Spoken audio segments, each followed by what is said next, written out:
Alright, here I go.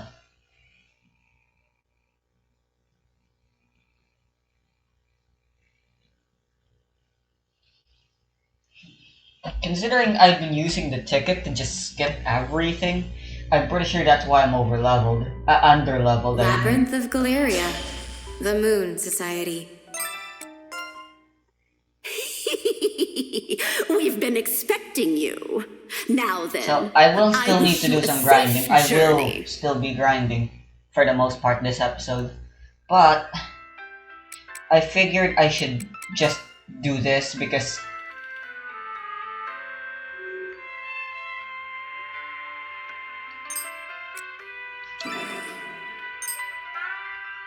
the easiest difficulty.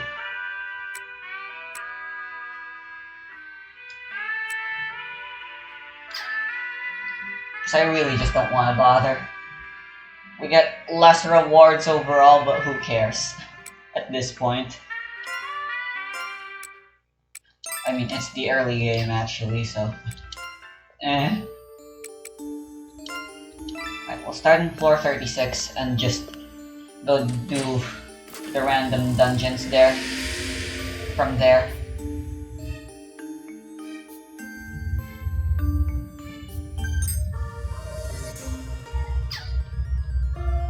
So, books and shifts, huh?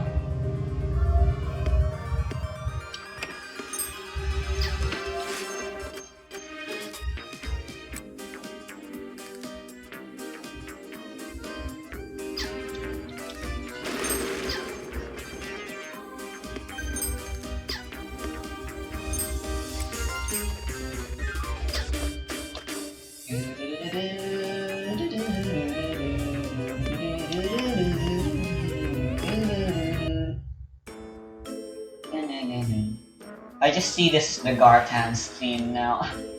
Or here. Photograph.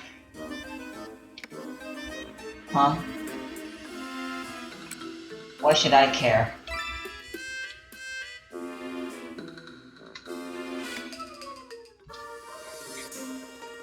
Okay.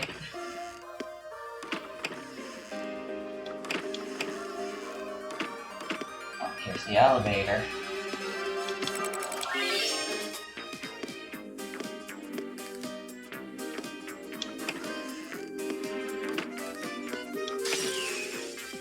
Let's go! Get to your stations! Together! This is our victory! I should stockpile the XP, why not?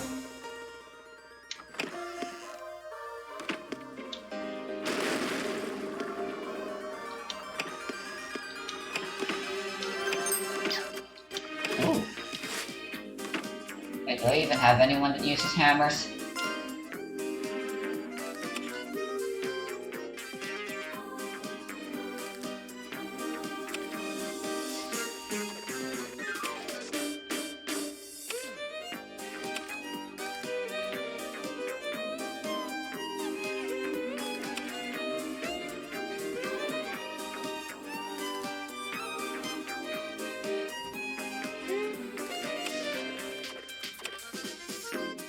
The answer's a big fat no.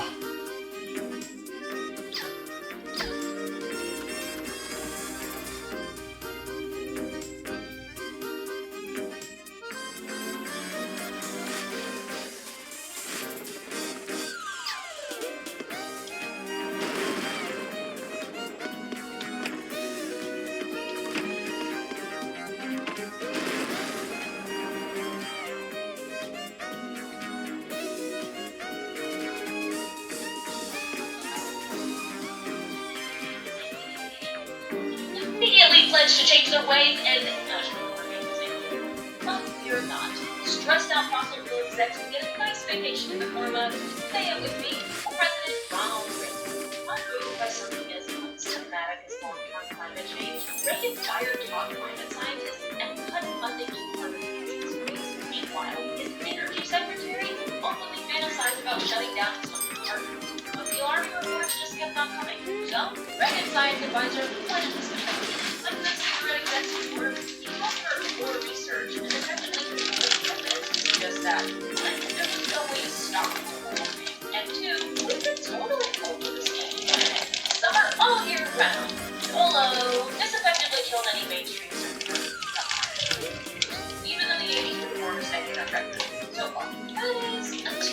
James Hansen, the head of the National Study Group, told Congress in 1988 in no uncertain terms that warming had pushed that year over half of Americans said they knew about the greenhouse effect, and most were very concerned.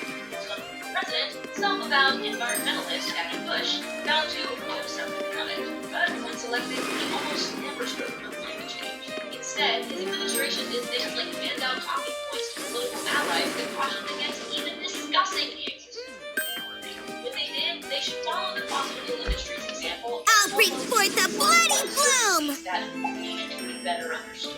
Meanwhile, Theoretically, oil was we not should. in 1989, shall be Let's go! Whoa! We won! save the planet. Now, just I'm stronger. lobby against any action on part. Oh, did I get stronger? In the first 10 years, the organization's members donated $63 million to politicians, not counting money spent on the organization's own campaigns. As the 90s brought warmer weather, more dire warnings, and reinvigorated public concern about global warming, corporations worked overtime to combat the harm. As Weir puts it was not necessary to disprove the scientific consensus. It would suffice to raise enough questions to convince the public that there was consensus. To that end, Exxon hired some of Big Tobacco's PR superstars, including pulp guy Dr. John Singer, who pushed back against climate consensus. In 91, Shell put out an educational film warning about the dangers of climate change, mimicking Big Tobacco's anti-smoking ads. Meanwhile, places like the Cato Institute, Competitive Enterprise Institute, and Heritage Foundation sponsored all kinds of anti-environmentalist propaganda, including lectures, pamphlets, ads, and books with the same message. Global warming is a scare tactic worked up by power-hungry bureaucrats. Also, the EPA is the Gestapo. I only say that what this country does not need is another Gestapo bureaucracy. I'll bring forth the bloody bloom! Stand by in the usual position. Too slow. Time to counter. Being bad at something. After you. We're gonna get it. In 1981, energy expert and fossil fuel darling Mark Mills formed the shadowy Center for Science, Technology, and sponsored a Gallup poll asking private scientists if they believed in global warming. The media reported that Gallup had found only 17% Commencing of combat scientists against our who voted adversaries. yes. This number was I know. Here, right? as recently as 2017. Stunned. I see. It's barely a thing. Heavyweight Stand by in the usual positions. Time to counter. As predicted, we've won! Gallup publicly refuted the study twice. And rightly Of so. course In I have actuality, experience. the poll revealed that 66% of scientists believed that global warming was indeed a thing. The 17% talking point had been unleashed. So, where did it come from? Well, Gallup eventually told a journalist that Mark Mills had recalculated some responses and arrived at an erroneous conclusion, which sounds like polite words for still, it was enough to dampen public concern. For his part, Dr. Singer was paid $95,000 by a fossil fuel company for compiling a list of 100 climate scientists who disavowed Let's start the experiment! Anyway, this list of Get to your stations. many claims never to have signed in the first place. I see. Together! As predicted, we won! But Singer paraded the list all over This the is the fruit of my labor. There are so many more examples of this blatant scientific deceit. So check out Lipsky's book if you're not convinced. But the point is, these scientists did successfully inject some doubt into it. And the media, ever striving for some utopian ideal of objectivity, usually sought out their comments in order to show that they were presenting both sides of the issue. Presenting both sides Let's go. invariably create the perception that both sides are equally valid. Theoretically, we should be able to. So, no wonder this. I see! After you.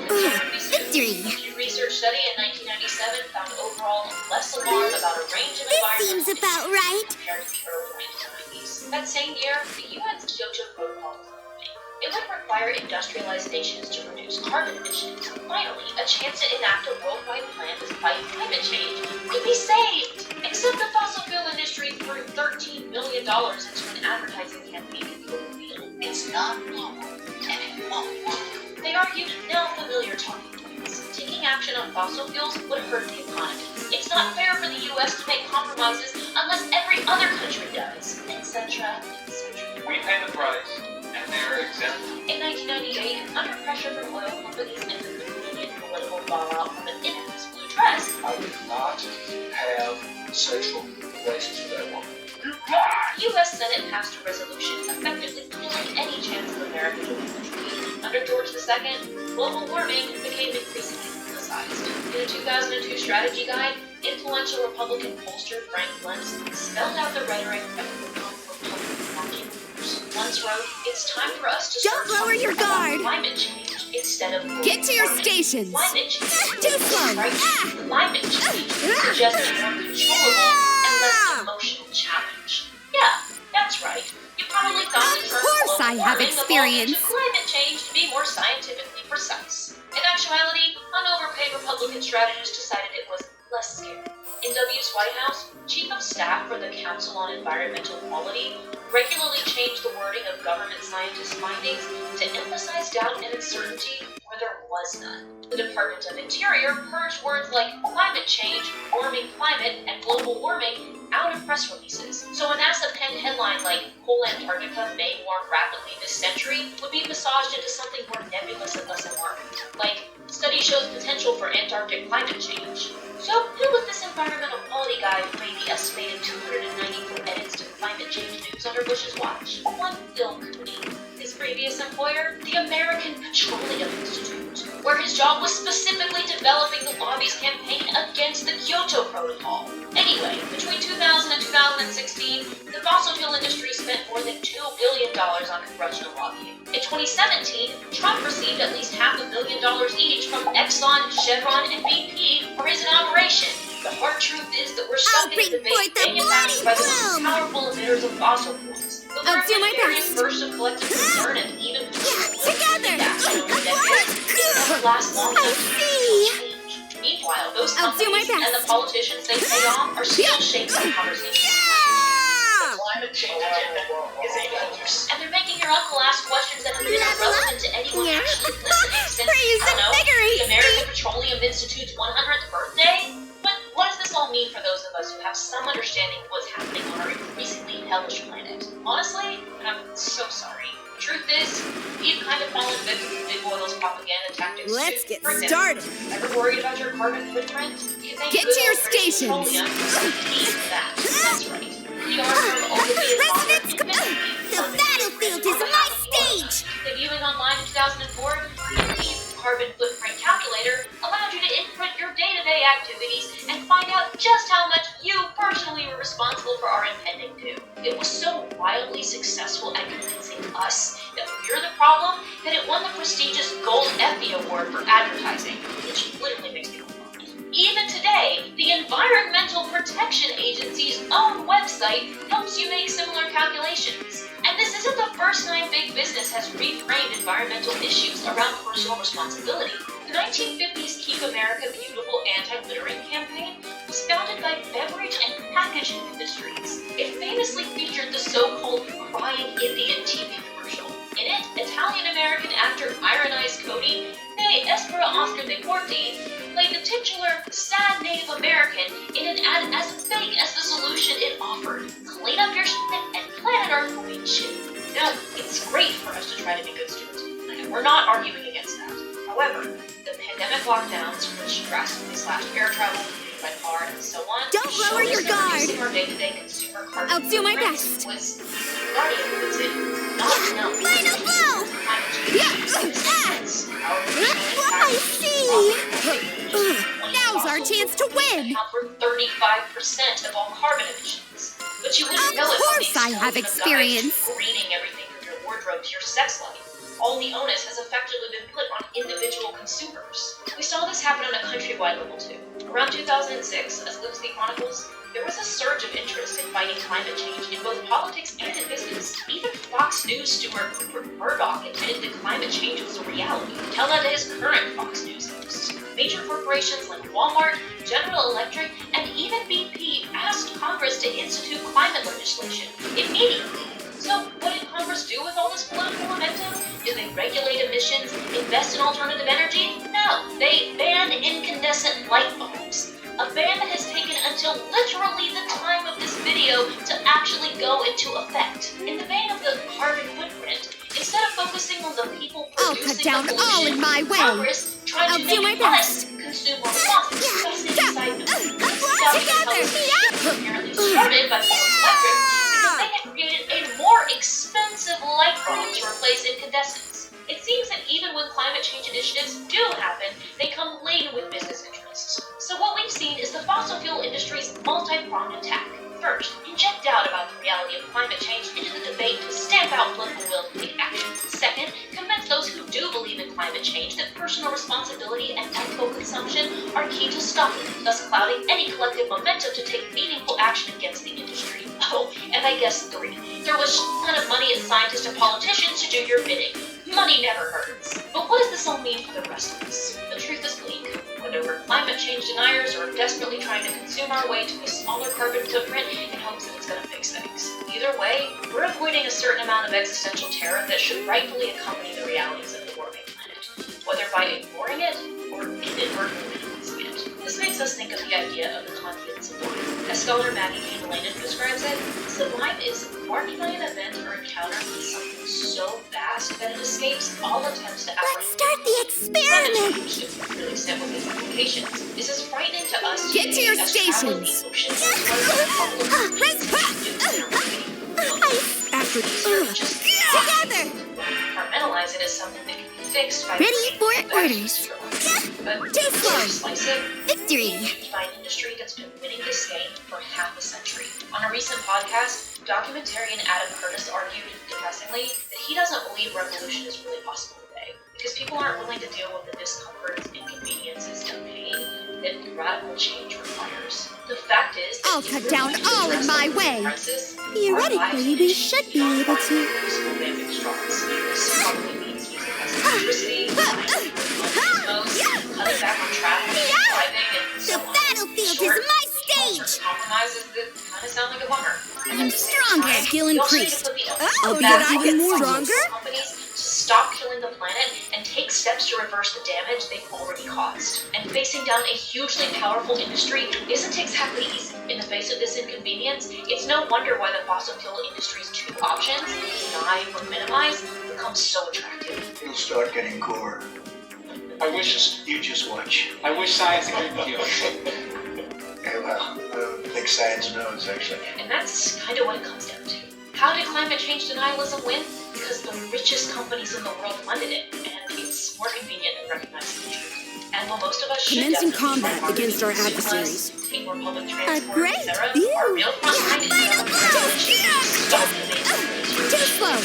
We may find throwing President's pizza or stop traffic and protest I see. picking up and making it clear Stand to our by in the government usual that we position. won't stand for Time to being counter. The battlefield is my stage. may just be our best only. But what do you Of guys course I have is climate change experience. denialism's rhetorical success inevitable? Are we naturally primed to play down existential threats like that of the warming planet? And what will it take for us to see meaningful action beyond banning light bulbs? Let us know in the comments. Huge thanks to our patrons for supporting the channel. We appreciate you so much. If you're interested in watching our videos early, without ads, and getting access to our exclusive content in our Discord server, check out our Patreon. And thanks to all of you for watching, liking, subscribing, and hanging out with us. Hello everyone, my name is Pixelriffs and welcome back to Let's do the round 2, Minecraft why not? Survival Guide. I hope you're all having a good day. This one's been a long time coming, but we are finally going to do it. I am running desperately low Commencing on iron. combat against our Basically all adversaries. the iron I have, and I am kind of tired of it. Get to your so today we're going stations. to make ourselves an iron Of farm. course. First of all though, I need to cook some food. I can't go and eat all of this leather. So let's get to it. Let's get to Victory. it. I found a little bit of iron tucked away in my ender chest, and we're going to need a few of those, but hopefully not too many. Fortunately for us, iron farms these days are pretty easy to make. We're just going to need 3 beds, a handful of building blocks, a flower pot, an iron cauldron, and the help of a couple of villagers. But we're actually not What going the to hell use is the villagers this? that I've already cured over here at the main Commencing starter combat area against our that I've set up, adversaries. because moving Don't villagers underestimate is a pain, good and they won't require moving Too from the slow. best place in the Rest, world stay to down. build an iron farm. I Together. don't think your spawn point is in the bed you sleep I in. know. mean the Here, world's right? spawn point when you first entered the world. Now's our And chance for to many players, win. that may be quite far away from where you decide to set up your base. If you are completely lost This and don't is know for where your to labor. find the spawn, the best way to do that is to craft a compass. Compasses in Minecraft do not point north. I believe that's north, the direction we're facing right now, and the compass is quite clearly pointing away from that. Oh, and before we do anything else, I'm going to quickly grab a name tag and rename it an anvil. We're going to name tag it You Got Me, for reasons which will become clear in a minute. And now, following our compass, we're going to make our way over to the spawn area of the world. Now, in the average Minecraft world, that's going to be roughly the 0, 0 coordinate. But that's not always the case, because some Minecraft worlds will generate with an ocean at the 0, 0 coordinate, and the game typically tries to find a landmass in order to spawn you on, usually the closest one to that point. It will take a couple of hundred blocks. So now once we get a little bit closer to the area where we spawned in, this is all looking fairly familiar, the compass will start to spin more wildly. I feel like I just discovered a right glitch. here, I believe this very block right here, which is actually around negative 63, 16. I know. This right here is the very Right? block which began our world. Players spawned. So we are in the forest right now, and we need to clear a little bit of space near, but not directly on top of that spawn. And there's a good reason for that, which we'll go into. Theoretically, we should be For able now, to. we're going to take down a few trees. We're going to start clearing out a large flat area. This is also going to get us a very useful amount of wood that might come in handy for This some of the other seems stuff about we're going to do right. in this project. Okay, well, we've been doing a little bit of landscape clearing here. The sun has been setting, and I hope you're ready, because you're about to see the smoothest way anybody has ever caught a zombie in Minecraft. We're going to dig a hole in the ground, and we're going to set up a cauldron inside the ground. We're going to place a trapdoor on the cauldron facing out that way. We're going to put another trapdoor on the top of that. We're going to flip that open and place another trapdoor on the back there. And then we're going to put 2 stone blocks on either side of it, like so. And then we're going to find ourselves a zombie. Before it gets too dark, I'm also going to break out some of this wood so I can craft myself the 3 beds we're going to need. I might need one of those to sleep in a minute. We're also going to craft some wooden slabs. Now let's see, where is our zombie going to come from? There's probably a couple of them around. There might even be some in this cave. Oh, there's one now. Now we might not need to use the name tag at all, depending on whether or not this zombie can hold equipment, but it doesn't look like he can. So in this case, we're just going to have him wander back over I hope we can do this. the area where we've set up the cauldron. Step right up, buddy. You are our first contestant. Let's see if you will take the bait. We're going to jump up onto this trapdoor. We're going to wait for the zombie to wander on in. He's going to jump into the cauldron. And we're going to close the trapdoor on his head. Congratulations, we've caught ourselves a zombie. I'm going to remove all of the blocks from around him, and once he stops jumping, he's actually going to be trapped in here, and he's not even going to know we're there. I can take away this trapdoor, I can walk right up to him, and he's not going to attack me at all. Just make sure you don't open great this trapdoor. view. We'll be able to walk right out of the corner. His line of sight is just underneath the lip of this trapdoor, meaning he can't quite look up and see the player as we're running around here. So that's kind of hilarious, but that's not actually where we want him to be for now. We're going to put a couple of slabs above this zombie. But with the slab over his head, this guy is absolutely fine as the sun comes up. And that's why we got to name tag this guy You Got Me, because folks, we sure did get him. The purpose of the name tag in this case is to Ladies prevent and this gentlemen. from despawning when we get too far away, because I need to run back to my base and prepare a couple more things. Also, note to self, in the next episode, talk about nether portals a bit more, because it's going to be tremendously helpful to have one of those at our world spawn. Anyway, back here at the storage system, we're going to briefly craft a piston, that way we can substitute the trapdoor over our zombie's head for something a bit more permanent. I'm also going to pick up some of my preferred building blocks, and I really need to harvest some more spruce wood soon. We're going to grab a couple of golden Stand apples by in the out of usual storage position. here. We're going to Time to count. Yep. That was close. Last thing we're going to After need you. is some dirt, and probably a lot of it. Okay, back at spawn, our zombie friend is still here, and we want to make sure that we can swap in a slab that is going to be basically a double slab like this. So a bottom half slab with a top half slab over it. And right now, the block space above the zombie is being taken up by this trapdoor. So we're going to do a bit of piston substitution real quick. We're just going to find a button. We're going to attach that to the side of the piston, and bam, there we go. One substitution has been made. And it looks like this zombie is absolutely fine in his cauldron. We can remove this slab here, the piston, the block, and yes, good. You can Still count got it. on. Okay, now You we can need to count do a on bit me. of landscaping. We're going to count 3 blocks away. We're going to dig a hole in the ground here, and that's actually where we're going to be leaving the 3 villager beds. Although right now I'm going to go and sleep in a tree somewhere because I can't sleep when I'm right next to a zombie. In the morning we're going to take the bed back. We're going to start removing a bunch of blocks around here. Note that we're not going to be removing the layer of blocks around the cauldron where the zombie is, because he might just be able to step out of the hitbox of his cauldron and come and attack us. Instead, we are going to be flattening the ground all the way to Dirt Path, which is something you can just do by right-clicking with a shovel. We don't need to have these two strips of dirt path either side here, but I'm working with a vibe. I'm working on decoration. What we are going to do is build up a little house of sorts around these 3 beds. We're going to make sure that it's got a wall all the way around the outside. underestimate We're going to a put good- 2 more pieces of wood either side there. We're going to put these 3 stone slabs across the middle here. We're going to place a flower pot on top of those. Yikes. Then we're going to continue building up the walls around the outside. I'll run you through this quickly because it is very important. The cauldron the zombie is standing in is on the same level as the beds in this room. And hopefully if we're able to capture and cure some zombie villagers, they're going to occupy these beds. And seeing the 3 beds nearby, they're going to breed a 3rd villager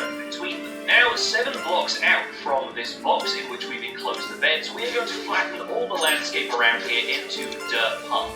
Basically, we want to make sure every block within 8 blocks of these 3 beds, so that's 7 including the walls Don't around here, underestimate will a be 8 good blocks. boy, We now. make sure that these are all flattened out. What we're What doing am I is doing making sure now? nothing can Proceed spawn with on these caution. blocks. And since dirt path is slightly lower than a full block, it doesn't count as a valid spawning space, either for hostile mods or for the iron golems we're planning to spawn here. That does mean we are going to have to level out some of the terrain here, so we might do a bit of a light terraforming in the process, but you'll probably find this whole thing much easier if you decided to build in a slightly flatter location. So once we're done with the area, this is what it's going to look like. It's all pretty straightforward, actually. It really doesn't take all that long to do. Before night falls, I'm just going to remove these dirt blocks from underneath here and quickly fill those in with spruce planks, because I kind of can't stand seeing the edges of these dirt blocks underneath the spruce walls. Okay, the sun is setting, the moon is rising. It's time to go on the hunt for some zombie villagers, and we're going to try our best to bring them back as close to this location as possible. Stats Well, have it's now increased. raining, but You that have no actually chance. helped. I was able to get a couple of zombie villagers across the river, and as day broke, the rain protected them from burning in the sunlight. So That one. we have a zombie villager inside of here who is currently in the process of curing, and another one inside of this box here. So the next step is actually going to be to cover up our regular zombie friend over here, since the villagers are potentially going to freak out if they see Stats the of zombie too early. Villagers are, after all, programs to run away from zombies if they see them, and we want to get them into this box. After you. Where, by the way, I have dug out a small trench behind the box for what we're going to do next. It seems like this villager has finished curing, so we should hopefully be able to let them out, although the main thing we want them to do is head over here towards this bed. So it might actually be worth waiting for the second zombie villager to cure and for the first one. That way it doesn't just fall into the towards the beds. It'll be much easier to get them in this enclosure. For the moment, I'm also going to grab one of these beds so that I can use it myself when I need to skip the night. And it sounds like our second villager has just finished Annihilation curing in here complete. as well. It's So our these victory. are our 2 Iron Farm candidates. I'm just going to set up a little walkway to make sure that they I'm can stronger. find it nice and easily to the bed. This But once seems night about falls, they right. should cross this bridge and make it Skill into their new increased. home. This Okay, is the part sun of my is labor. lowering in the sky, so we should be able to let thing 1 and thing 2 out of their little boxes, and like clockwork, those green particles appear, and the 2 of them make their way over to their Ah. beds. Honestly, villagers are a little bit easier to move once you understand their pathfinding. While they have no problem sleeping in close proximity to a zombie, at least right now, I have to sleep a little bit further away, and in the morning, we should find that these villagers stay inside this box. This is the most important aspect of this whole farm, really. The villagers need to stay in this enclosure, and that includes I'm stronger. if they sleep in a bed This all seems night, about also right. they can Skill step increased. out of This bed is the and fruit of be your able to labor. wait Of for us. So course I they'll have go in. experience. I'm also going to add a torch in here just for the sake of lighting them up, because we are about to put a roof on this entire thing. Before we do that, though, I do need to make sure I put this 3rd bed back in, because I won't be able to access.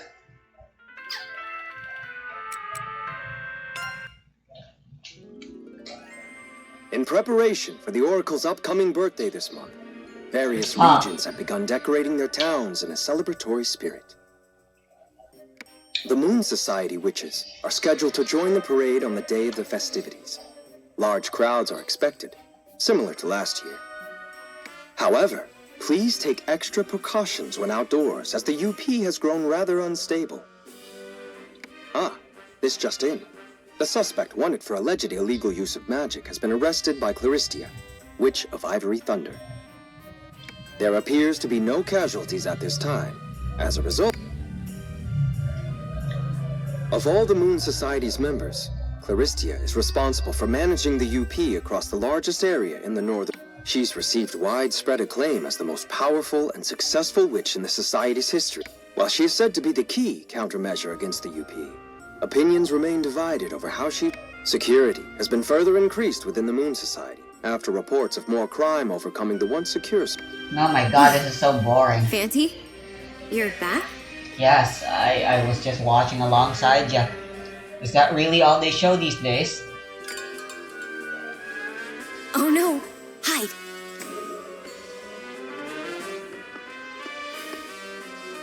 Yoo-hoo-roo! Long time no see. Everything's in order, I trust? You don't get to call me that. Okay, then let's split. What? Right now? If not now, when? But... Mom. You didn't tell her. Well, now's probably not the best time anyway. You'll fill her in later. What? But... Fine.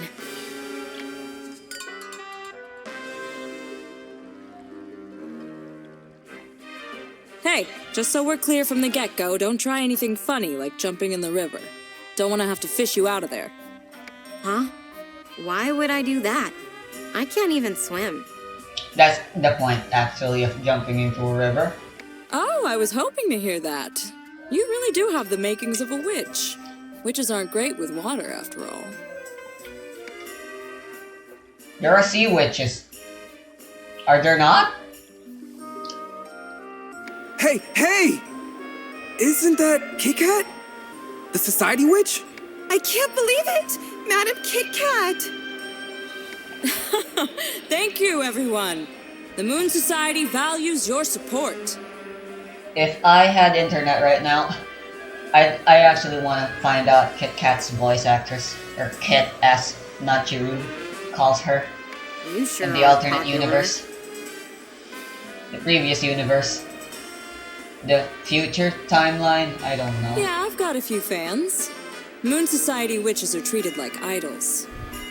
It's not easy being a celebrity. Sure. What, seeing me in a different light now, huh? I was actually shocked you didn't know me.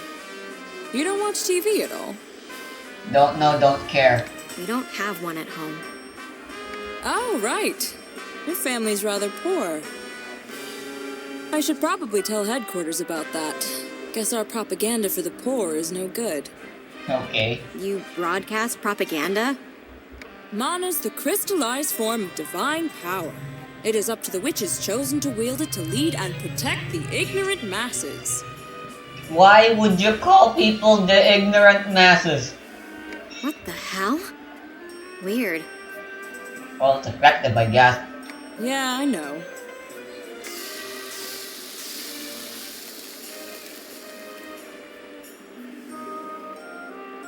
To all gathered here, it pains me to leave you all, but I must call for an end to this gathering as I am currently on duty. Farewell.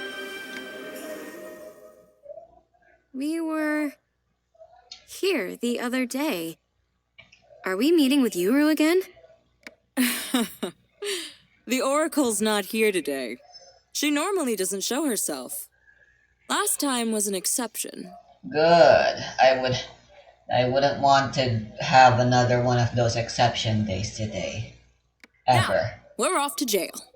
Should I blindfold you? Or I could use amnesia magic on you afterward to make you forget everything. I'll go with the blindfold. Good choice. Besides, there's no such thing as amnesia magic. But boy, do I wish there was. What the fuck's up with the magic system in this?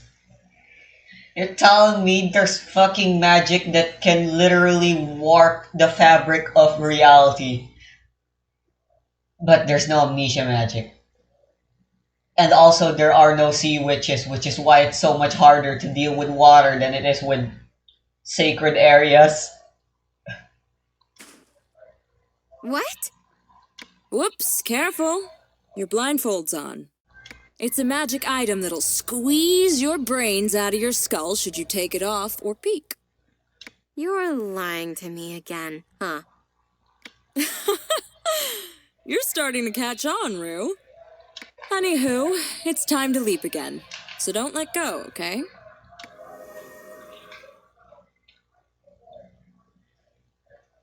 Are we there yet? Shut your mouth or you'll bite your tongue off. One more time. Huh.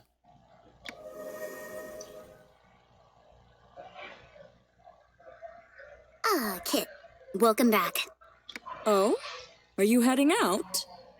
I thought we were having a special meeting. There's been a sudden UP event in the Northeast. Sally's in charge, but she's aiding at an event for ash affliction victims, so I'm off instead. Ash, huh? Oh, that's a shame. Well, it's a witch's duty to ward off the UP, so you gotta be useful once in a while. You're one to talk. You've never protected a thing in your life. Well, we've all got strengths and weaknesses. More importantly, is Miss Claris around? Obviously. But she left in a fit of anger since you two took so long. That's the Society's prima donna for ya. The Witch of Ivory Thunder is short-tempered. Whenever I think of Ivory, I just think of...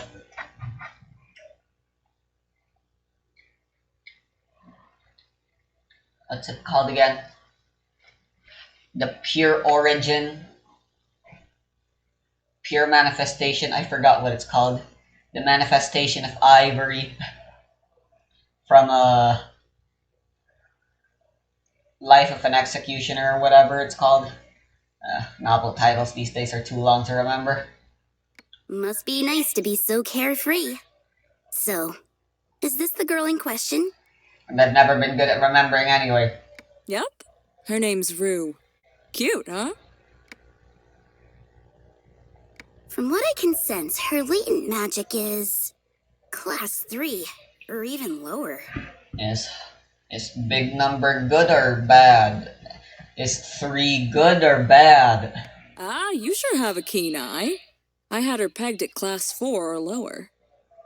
Madam Nellie, please hurry. Your car is waiting. Off you go. See ya.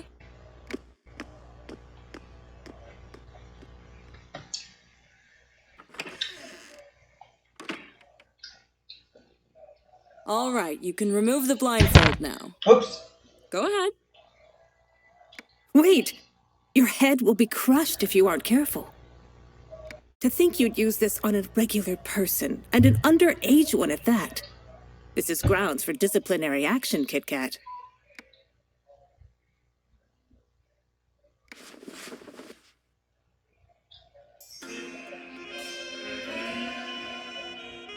Holy boobas. This isn't... Surprise! It's not jail. This is the garden for the witches chosen to exalt the world's end. The most glorious brigade of witches, the Moon Society. Can I go to jail now? Welcome, Rue. I don't want to be part of a coven. Let's get straight into introductions. This kind witch here is Auntie Mirage. I guess you could say she keeps us all in line. It's lovely to meet you, naturally. I don't care. This is our senior director, Madame Jill Ruda. We call her Jill. She doesn't look it, but she's our top witch at an imposing 100 years old. Wow, I'm gonna have to check if you blindfolded my ears as well, because I don't remember hearing who asked. Glad to see you're looking well. But you certainly don't seem connected to the Cultural Affairs Agency's executive secretary. Who knows? Maybe she has a really impressive network. Or maybe not. So, have you reported this to Madame Yuru? No. Nope, not at all. I knew it. She told me to throw her in jail, but... I mean, she probably knows. After all, she is the great oracle of the shining sun across worlds. She probably has a lot more secrets. Weaknesses, I mean. More accurately. That she doesn't want anyone to know. The great oracle, shining sun across worlds? The strongest sweep people are often those who have the most crippling weaknesses as well. Yep, that's her full title. She embodies the essence of an all-seeing witch. She'd be worshipped as a god in ancient times. Be worshipped, not been worshipped. Huh? It'd be foolish to assume a mere witch like me would know anything about her. At least that's my opinion. Childhood friend of hers or not, you should know your place, Kit Kat. I shall report this to her. Well, you should know then that Yuru was the one who wished to meet her first. Very well. Now then, Natsuru. I formally welcome you to the Moon Society, an organization working with the Oracle Agency. We are also referred to as the Witch Brigade. While we handle various issues, we are the sole agency allowed to freely use magic. Our most vital goal at the moment? To suppress the UP, the dimensional upheaval phenomenon, through de-ashing rituals. And thus, we summoned you, as there is something we would like you to do for us. If there's money, I might consider. So, I'm not under arrest? You're saying that if I cooperate with you, I won't go to jail? Bingo. But don't even try bargaining with us. We have no patience for such nonsense. It wouldn't take much to throw your mother in jail instead if we... My mom has nothing to do with this. I was the one who used magic. You really shouldn't have said that. Indeed. Your mother is not involved. Hence why you're the one standing before us That now. was an admission of guilt. More importantly, where's the Oracle? And why aren't the others here? What's going on? As usual, we can't reach the Oracle. The others... well, you should know. We notified everyone about this meeting, but in the end, we're all witches. I'm sure everyone's gathering their own information. Goodness gracious. Now then, Natsuru, make your decision and speak for yourself. Do I get anything? What do you want me to do? So, how does it feel, Nachi? This happened to me twice by now, but you wouldn't know it. We can't tell you the details just yet, but it is something that only you can do. Let's just leave it at that. It's also fair to say it will be quite dangerous. Hence why you will need to learn how to properly use magic first. And you'll have to become a society member in order to gain those skills. That's not up for debate. Nachiru, it's abnormal to so easily join the ranks of the society. And I don't fucking give a shit. Even special S-class ranks are further whittled down with slim to zero chance of succeeding. You should consider this with care. And just so you know, we'll turn a blind eye to your secret side job. We might even offer a research allowance. A research allowance? Money. Now you're talking my language. See? Young people only care about money. I can hear you. Now, just think of it as taking part in witch club activities. You have plenty of free time, right? What say you? Actually, I'd like a little more time to think about it. Very well. Please do return again tomorrow. We shall hear your opinion then. How? I was blindfolded when I got here. Cece pulled some strings for me. That's how I managed to get off easy today. What am I gonna do? Mom hates witches and magic. Well, ain't she a racist? Probably because Gramps died from it. No, I have the night shift, so I won't be home tonight. Don't stay up too late. I'll make breakfast in the morning when I get back. Are you okay? Yes, I think I'm just coming down with the cold. Well then, off I go.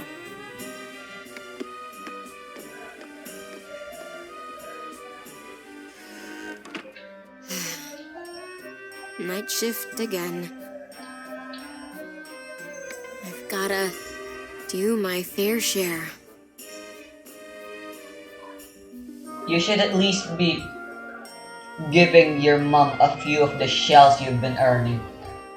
Sure, if you want to hide that you've been making a hell of a profit, all you have to do is show a little bit at a time.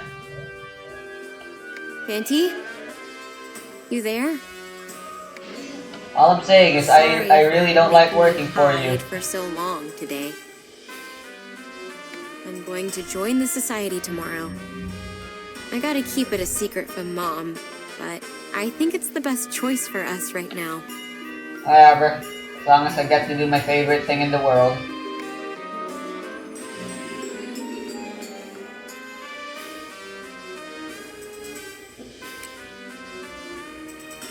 Like, are you sure you want this to turn into a superhero fic? What? You're against it? Oh, I get it. You're all mopey because I made you stay hidden all day, huh? Look, I said I was sorry. I'll make it up to you later.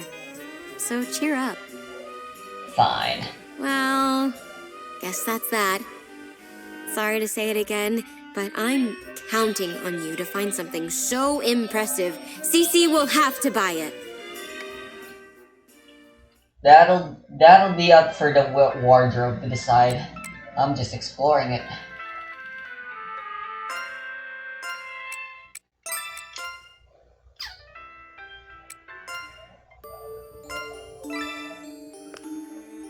I'm kind of thinking getting... Hold on, yeah, I should do that. This area very easily once the roof is built over this. So over the top of this area with the villagers, we're going to build a 5x4 platform, and that is where the villagers are going to be spawning us some iron golems. But naturally, we want to make sure the iron golems end the up runaway pack this sucks. platform and heading into an area where they can be destroyed. If they are left to roam loose, they'll almost surely destroy that zombie, and all of our hard work will have been for nothing. So that's why we're keeping the zombie hidden for now, and that's why I will need to make some fence gates. When the villagers choose to spawn an iron golem, spawn on any of these stone blocks. But iron golems are kind of big and bulky, and so the fence gates out on either side here will actually help the iron golems spawn in and still be able to move by providing kind of like a half a block's worth of leeway. We're going to put 4 of them on either side like this. These are all going to be closed, and on the back side of the build here, we're going to have 5 in a straight line, all opened up. Then for just the aesthetics of the build, we are going to create a solid front wall of blocks here that hopefully any golems that spawn in here are going to be pushed around by the water. A row of water sources alongside these spruce blocks will all flow all in my way. Don't underestimate I'll try to be a bit more proactive in the fighting. I know. Here, right? So in order for the villagers in here to produce another iron golem as quickly as possible, the first iron golem they produce needs to be 16 or more blocks away in every direction. That's horizontally and vertically. So that will mean digging out this pit 16 blocks downwards from the area where we've got these beds. Actually, the area into which the iron I don't need to use the train. look more or less like this. We need to Right. make sure we have What am I some sort doing? of access hatch on the outside so that we can get down there to receive the drops. Being a Once the iron total golems idiot. drop down here, we're going to be dropping them one stage further into a hole that's going to be 4 blocks. Stand by in the usual position. Time to...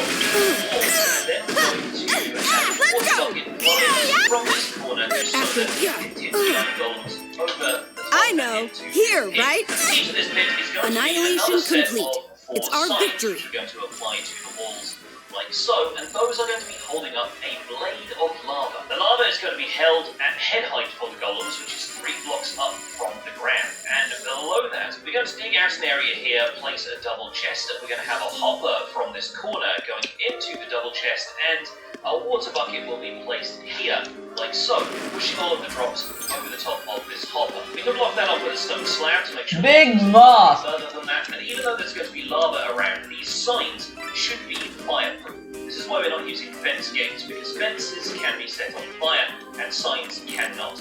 Alternatively, you can use either of the wood types from the nether, either warped or crimson, since those are technically fire-proof. We're going to fill in this wall right here, so all we have to look at is the chest here. We're going to come back with a bucket of lava so we can set up that lava blade. And appropriately enough, I believe there is one lava source left here in our starter cave where we've been mining out all this obsidian. There it is. I'm pretty sure that is the last lava in this original action lava that we found. So this is going to be put to very good use. So finally we're going to dig out this area one more time. We're going to place our lava blade right here, and then we are going to cover that up with stone. This entire thing, this entire place, dungeon thing is... I mean, it makes sense. It is supposed to be an apartment complex. A very complex apartment complex. I know, here, right? But since they're going out of their way to make sure all of our abilities are as worthless as possible in this new world. This is our victory! It's like, we can see so much now, but because it's all just narrow hallways and doorways and stuff. Like, the ability to see really doesn't matter. Don't take that out of context. Speed things up a little, and before long we basically have a stack of carrots. The two villagers are awake, and we're going to fling some carrots in and through the side here, which they should pick up. And hopefully when it comes to gossip time, when it comes to meeting time, they should be interested in reading. We're going to back off for now. We can see the heart particles starting to form over there, and pretty soon we should find a baby villager that has appeared in that explosion. Don't lower your guard! At this point, of course, it's important to make sure that there are Get to your stations! around the outside. The baby villagers, what the hell exactly are these mannequin thingies? They look really suggestive, just like the dickheads. They are both juggling the carrots and attempting to feed the baby villager who is bouncing up and down on the bed. We just have to wait a little bit longer for the baby villagers to grow up, and then these three villagers will be able to produce some iron golems for us. The last thing we need to do I meant to open the map, but I guess I'm make going sure here. that there are no solid blocks in the area which are not covered up by some Losing combat against our adversaries. something that would not be spawnable. And in this case, we need to make sure that we Theoretically, have we should be able to... too slow! Together!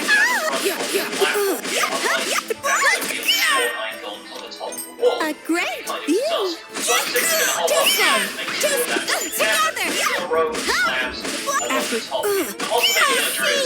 Growing up, we do want to double check our maps. We want to make Get sure to your that there are at stations. least 8 blocks between the villages. Together! Anything that might be spawnable by iron gold. Basically, right. This is my stage! on this stone platform here. Okay, the third villager has grown up, and with 3 villagers in here, it's finally time for this setup to Don't start. lower your guard!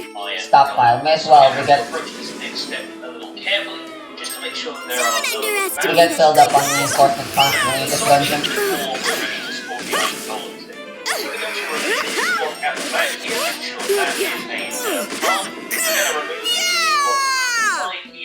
Make sure that's a dirt path. We're going to do the same on this side.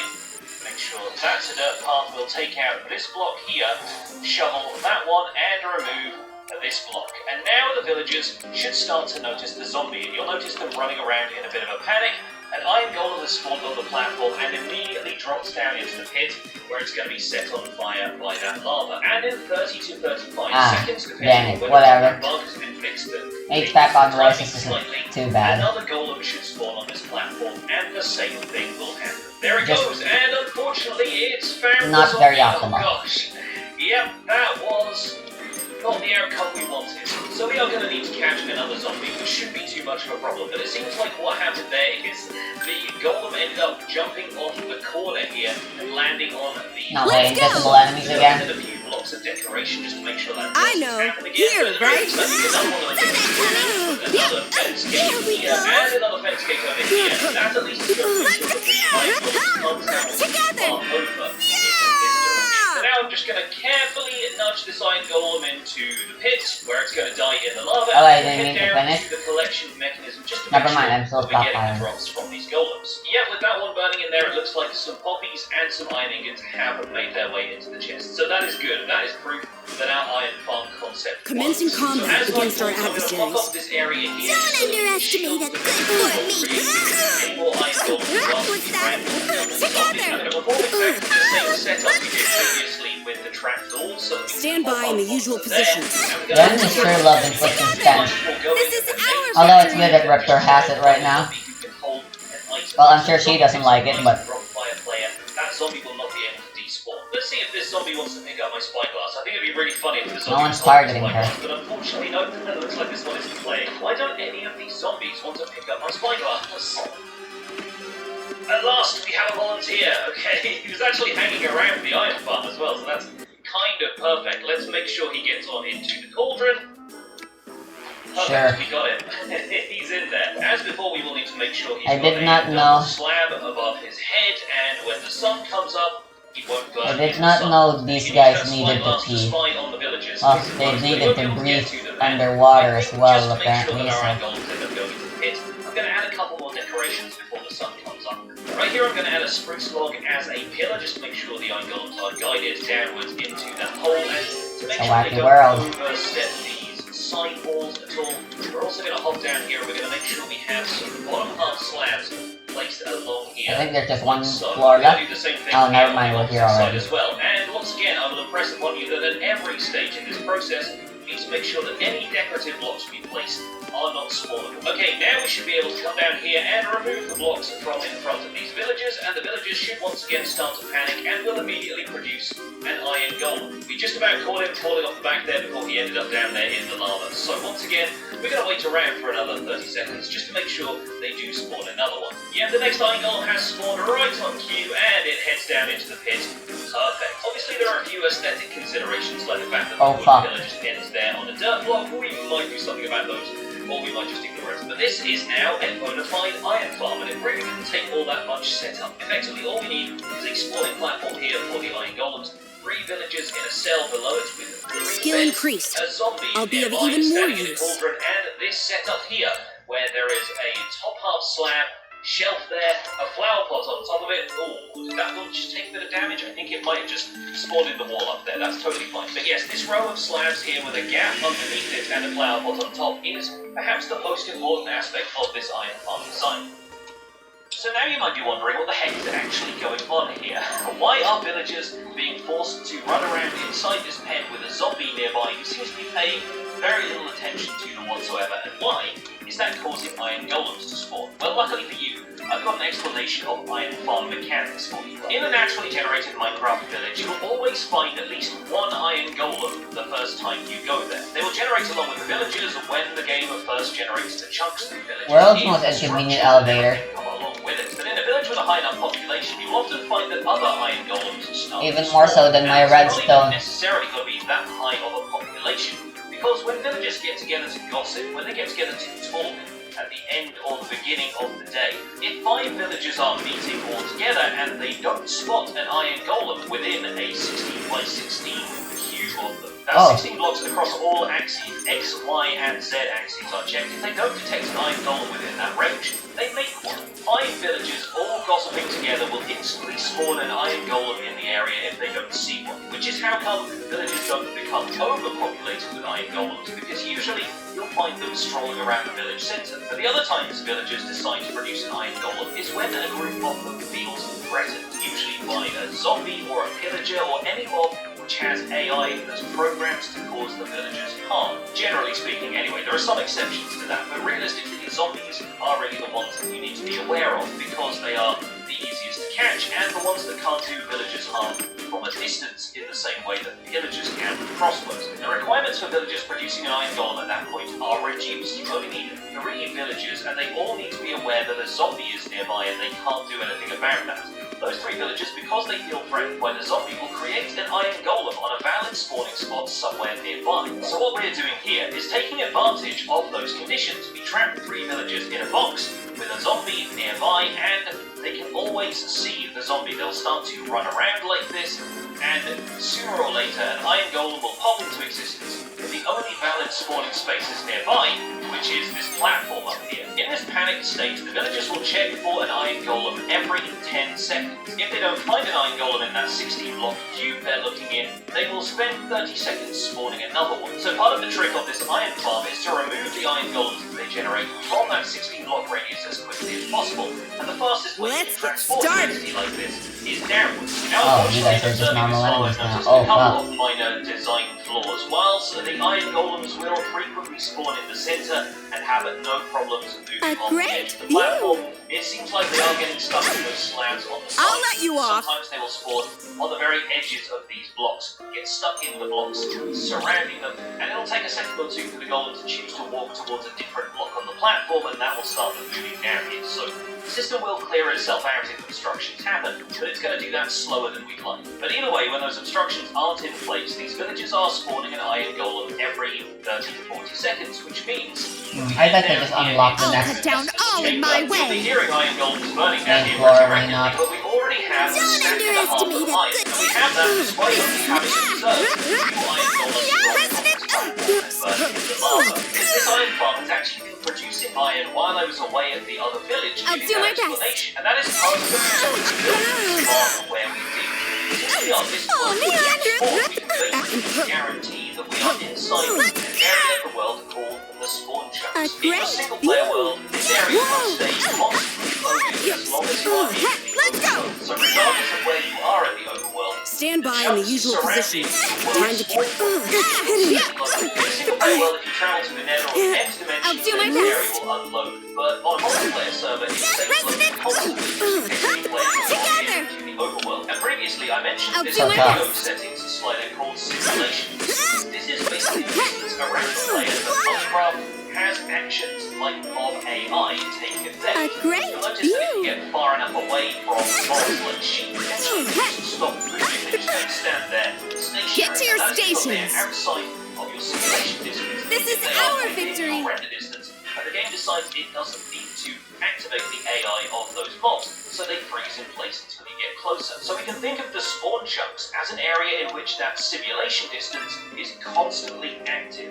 Everything in the spawn chunks is constantly being simulated. The AI of these is always active. So these three villagers in the cell here will be detecting the zombie nearby and will be constantly spawning iron golems whenever we are in the overworld. Since this area stays loaded, they'll be producing iron in perpetuity. And you might be thinking, that sounds like a pretty cushy deal. Why don't I we didn't do mean more to. stuff in the spawn chunks? Like, why don't we farm all of our crops here and whatnot? Well, that's because a lot of other Minecraft mechanics work very differently to this. If you're thinking about stuff like crop growth and copper aging and that kind of stuff, that is all based on random ticks that happen around the player in a radius, and those are not simulated by the spawn chunks while you are away. Those are always occurring around the player and only around the player in quite a wide radius, so the player doesn't really have to worry too much about being a little further away from your crop farms, but simply planting stuff in the spawn chunks and then walking away to another point of the overworld. I just want to explore. These crops growing. So The that's why the characters are spawn dead and area I of the world is don't the want to use ideal my location resources. to build an iron farm. And so you might be wondering about the specifics of this iron farm design. Well, this whole thing is set up so that the villagers will occasionally break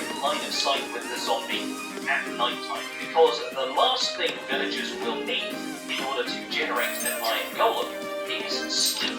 And they only need to sleep very briefly. They need to enter a bed at least once every 2 in-game days. But if they're constantly panicking like this, the only way they will do that is if they temporarily do not see the zombie.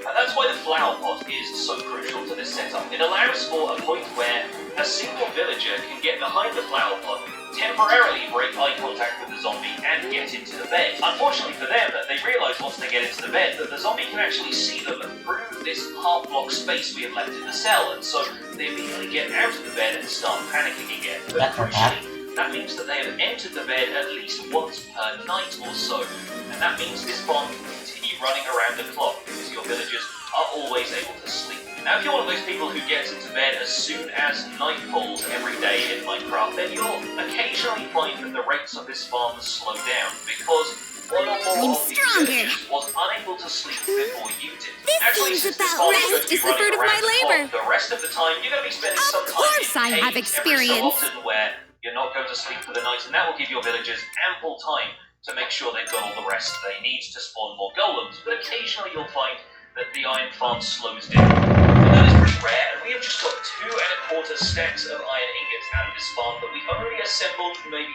30 minutes ago. So this thing is producing pretty well at this point. I still need to do a little bit of drafting just to make sure I can still decorate the iron farm around here, whilst making sure that we aren't obstructing the iron golem with any blocks. I suspect that we're going to have to use a few more fence gates just to make sure that they are guided down into the pit. Perhaps we can even rearrange the water sources so that they flow in towards the center and direct the iron golems slightly more towards the center of the farm instead of having them run parallel.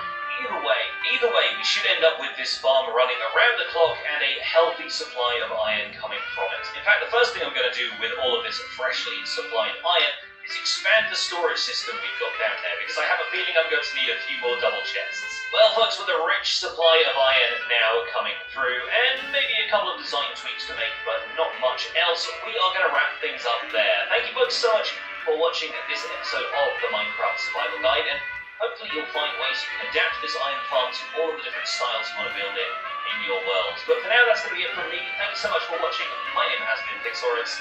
Don't forget to leave a like on this video if you enjoyed it. Subscribe if you want to see more, and I'll see you folks soon. Take care. Bye for now.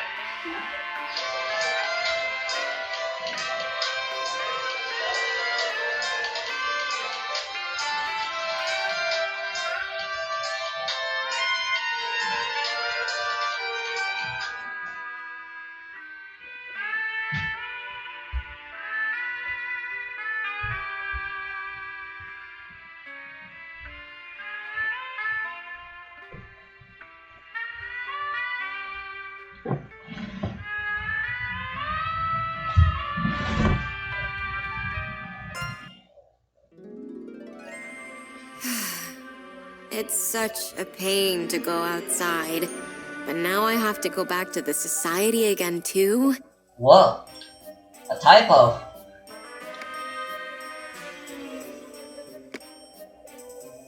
Wait, where is it, anyway? Oh, you didn't realize.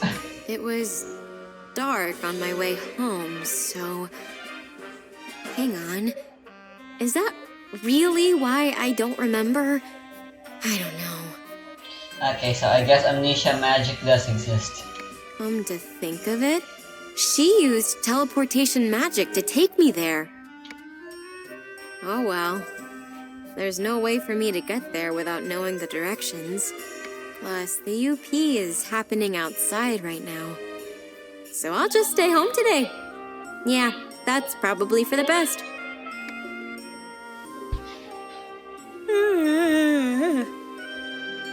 Auntie's not back.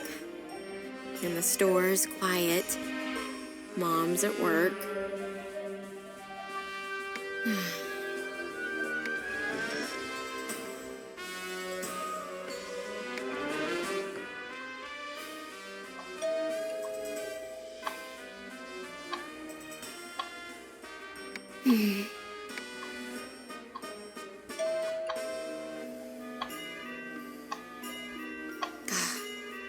And I was just starting to relax.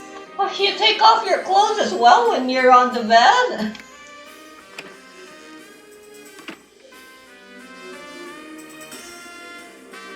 Huh? No one's there. Was it Mr. Pumpleton? A prank? Ah, well, I'll just pretend no one's here.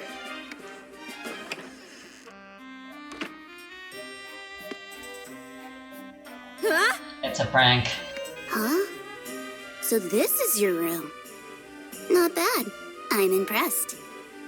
Hey, what are you doing? Wait, how'd you get in here? Through the window. I had a familiar ring the doorbell as I slipped in. You could have just barged in. I doubt not you could care less. Huh? Moreover, Nachiru, I didn't take you for a bookworm. What a pleasant surprise. Huh? What are you about? These are... Wait, who even are you? Oh, guess we are meeting for the first time. I'm Nelly, or Nelly, the Rusted Nail Witch. Anyway, enough talk. Let's go. What? You sure say huh and what a lot. We're going to the society. Where else, dummy? Let me guess, you're like 1,000 years old.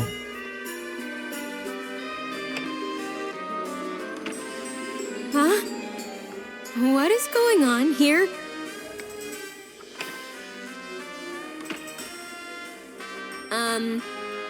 You said we're going, but the upheaval phenomenon is happening? Yes. Too much exposure will cause irreversible damage to you. What exactly is the UP? You should know, right? You're a witch. The UP is reality rebuilding itself.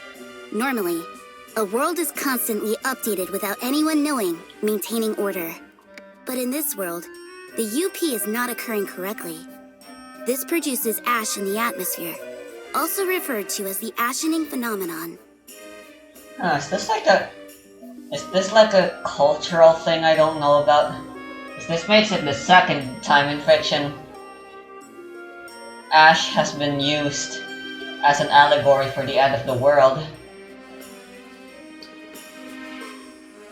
Blue Reflection and now Labyrinth of Galleria. Breathing in the ash causes the malfunctioning UP to occur inside your body as well. This is the incurable illness known as ash affliction. And that's what killed Yuki as well. Wait, is that her name? I actually don't remember the characters in Blue Reflection Tai anymore. This world's balance has been destroyed, which leads to update failures. Whatever can't be updated disappears. So you're saying the UP isn't the problem? The problem is that it's not happening properly. Is that it? Exactly. That's a succinct summary of the situation. You're smarter than I gave you credit for. And, since this is ultimately a magical phenomenon, it's a witch's duty to use our magic to aid the UP's correct processing. You're a witch, aren't you? If it's your duty to deal with the UP, why haven't you fixed it already? I don't perform the de-ashing ritual. I may be a society witch, but it's not my speciality. Speciality. Also, you're speaking to me like one of your school pals. But I'm 36 years old, I'll have you know. At least it isn't 1,000.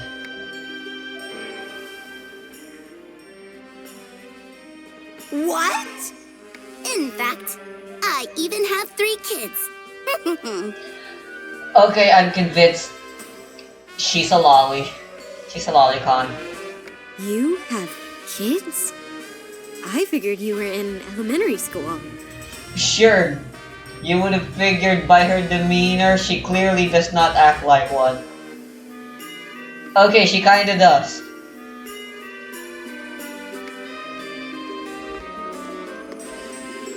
Oh, come on. It doesn't matter how she talks to you. Rue's just a kid herself. A witch's age is a mystery. We're all arrogant and insolent.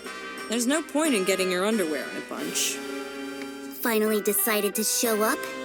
While you were playing hooky, I had to come and do your job for you. Yeah, I had a feeling you were the one who was supposed to come pick me up. I'm just swinging by to drop something off. Here, Rue. I brought you a gift. I'm fairly certain that taking elixirs from the society without permission is forbidden. And I'm pretty sure drinking this is a very bad idea. Huh? What's this? An ever-active magical medicine. You can recover from any kind of injury with one chug as long as you've got magic around. If you hadn't noticed, I'm perfectly uninjured. Simply put, it basically makes you immortal. Immortal? Why? How foolish. That's a lie. It will not cure severed limbs, ruptured organs, or instant death. Don't be hyperbolic. You're always so quick to terrify people with your spooky, scary words, Nellie. Actually, the elixir lets you stay young by revitalizing your cells. You'd be the envy of women everywhere. You'd be the envy of everyone everywhere. Don't be sexist. Everyone wants to stay young. All witches who join the society are given this elixir to drink. So this thing is why witches always look younger than their actual age? Yep, you got it. Just look at Nellie here. Pretty impressive when you realize she's near 40. Yeah, I think she has an addiction. Ma'am? Don't drink it out in plain sight. Wait until you reach the society. Also, it has no effect against the ash affliction and doesn't work for the magicless. So don't bother stealing more to sell. I doubt anyone wants to buy it anyway. Huh? Who do you think I am?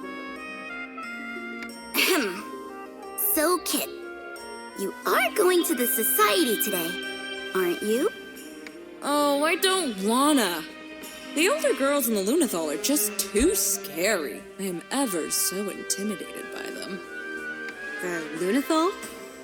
You mean those other witches I saw? Seriously, I can't put a finger on it, but every time Kit Kat talks, it sounds so familiar. Yes. They're part of the society's upper echelon. Or at the very least, she sounds very punchable. They're all witches with special S-class magic. The 9 of them are responsible for protecting all 17 districts. I'd like to kick her in the balls, or I guess the crotch, or pussy, or whatever. La Bruta Dramatique, Golden Spoon Mirage, Bloody Scarlet, Mixomycete Lan, Red Leaf Doris, Corallium Witch Coral Sally. And the strongest, Ivory Thunder Claristia, plus me, and the debaucherous Kit Kat. That's all 9 of us. Is a title really necessary? Fine, let me come up with one for me. How about the Witch of Suit? There. Kit Kat the Debaucherous. Get a better ring than Kit Kat the Immortal. I love it. I'm glad you like it. I appreciate how you embrace your notoriety. Well, since you're clearly free, take her to... Whoops, I just remembered I'm busy. Of course. Wait, Kit! Alrighty, off I go!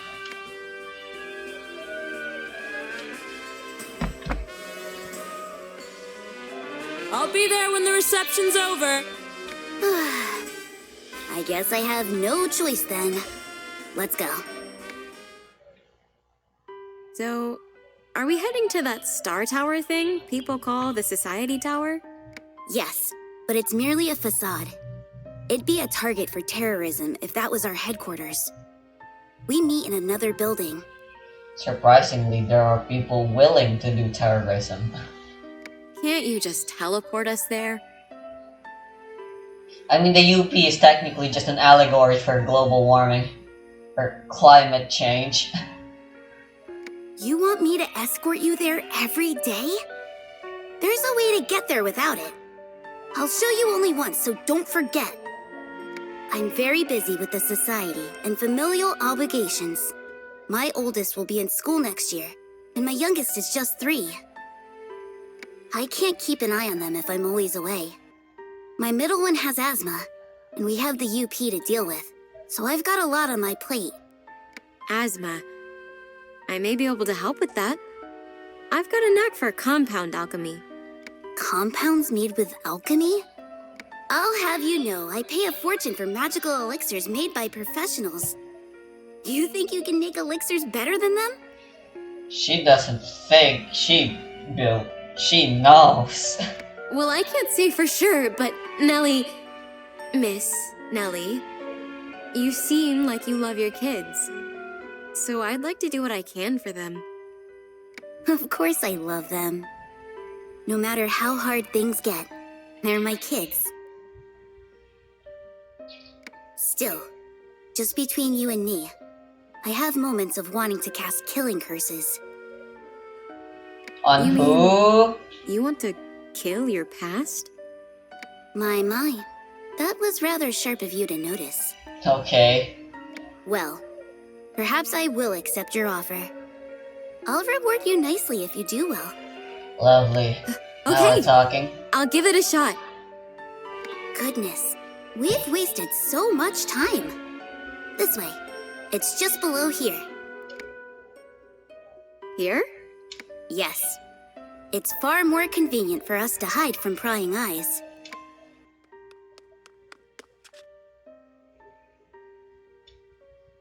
Huh? What? You!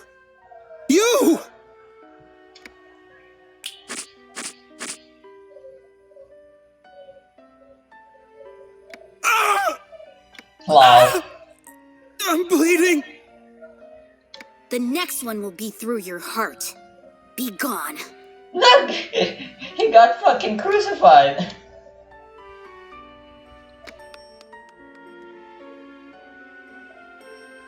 Are you okay? You need to stay extra vigilant. People like him appear here every once in a while. What's up with this bridge? Now then, place your hand here. I'll only say this once, so don't forget it. By the name of the Oracle, Nellyru, and Mana, open! Doors sprouting between the blue moonlight!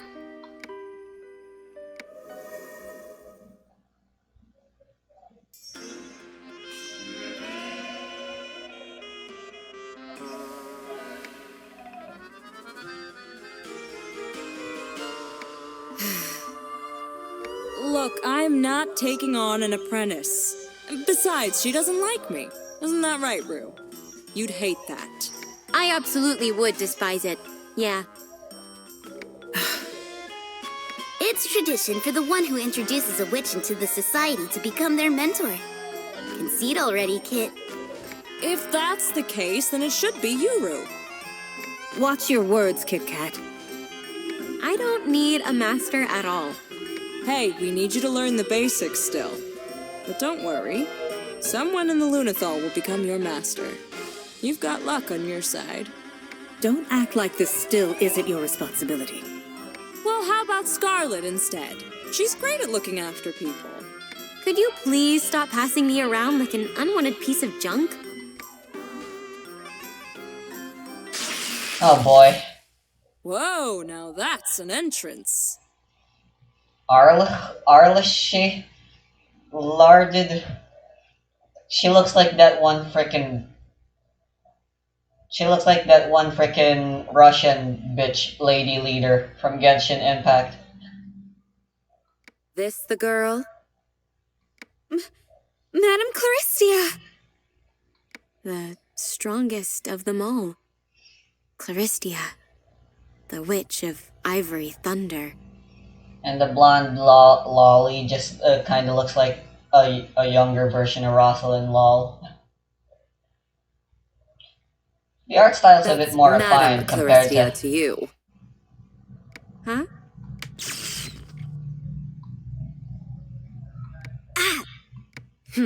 Class 3. To think that the Oracle's prophecy could be so off the mark. Ow! How dare you! I expect you to refer to me by my proper title. I do not tolerate bad manners. A witch's power comes from their affinity with mana, which in turn is based on inherent talent. All members of the Lunathal are a special S-class. A Class 3 like you is 6 ranks away. You'll never cast the de-ashing ritual. That doesn't give you the right to slap! Sheesh! You have a point, but Miss Claris? Have Yuru's prophecies ever been wrong? Get off your clearly very, very high heel. Claris, enough!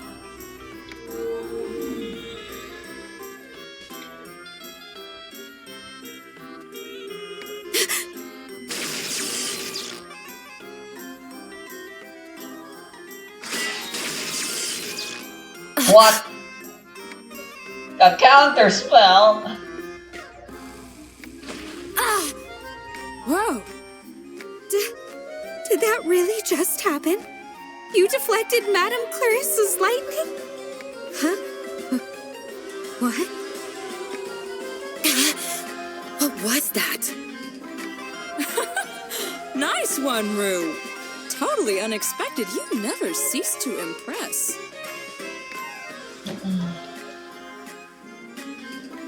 Very well. There's more to a skill than just talent. You What? will, Madame Claris? Yes, that was no fluke. It's proof that she has some innate talent. Here, wipe the blood from your nose.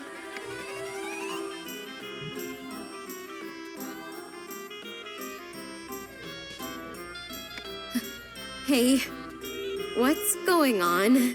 Why is she? I don't get it. Why the blush? Wow, lucky you. You've been chosen by a somewhat competent master, Rue. Miss Claris and Madame Jill are the only two witches in charge of more than one district. And Miss Claris has the most, 7. Surprisingly, Claris is tolerant. Even though Kit Kat literally just frickin'... So, when is it? I actually honestly thought it would be Kit Kat though. By the next blue moon. That's Which a makes really it long 42 time. days. 6 weeks. Huh. Okay, not as long as I thought it would be, but still a really long time. Even the prodigy, Doris, took 28 weeks to get all set up. Forgive my insolence, but is there a need for you to train her directly, Madame Claris? I could do it in your stead. Oh, no one cared, but now that she's here, everyone's willing to do it, huh? Apart from Kit Kat. I will see to this myself. There is, after all, nothing of higher priority. Well then, Claris, in place of our principal director, Jilruda, I shall appoint you as Natsuru's master. I assume you accept this as well, Natsuru? Fine. At least it isn't Kit. I have no idea what's going on. Is this an avec monsieur style proposition happening here? And conversation, I don't remember, nor do I know how to pronounce those French words. From Mother Mary watches over us. Oh dear. She's bright red. An anime. Again, what's up with the blush?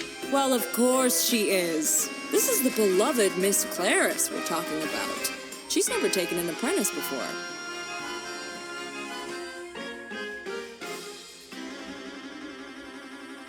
So it's not she gay.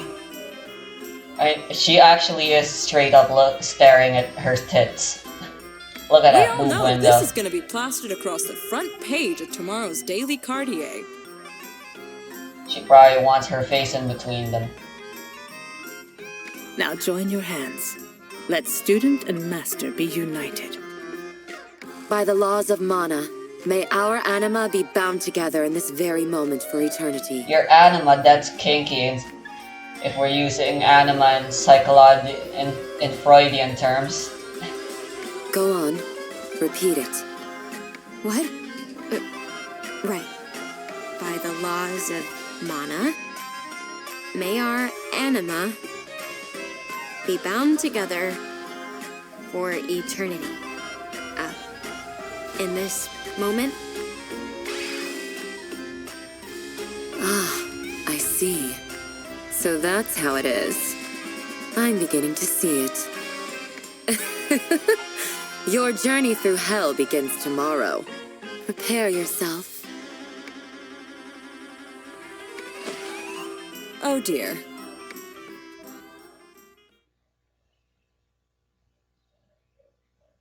Oh, I never got to return.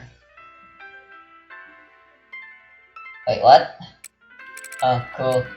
Let's do it then. Senior dilemma.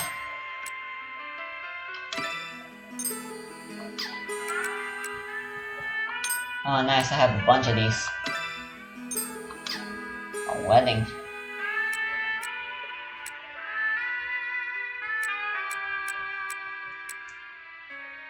Wig.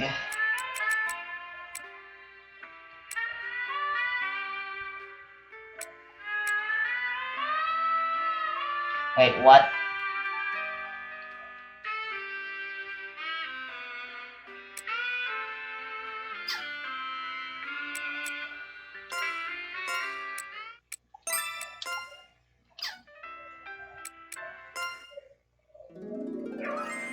Oh, Fanty, you're finally back, huh? You were gone way longer than usual this time. What's the deal? I was getting bored. By the looks of things, it seems plenty happened while I was out exploring.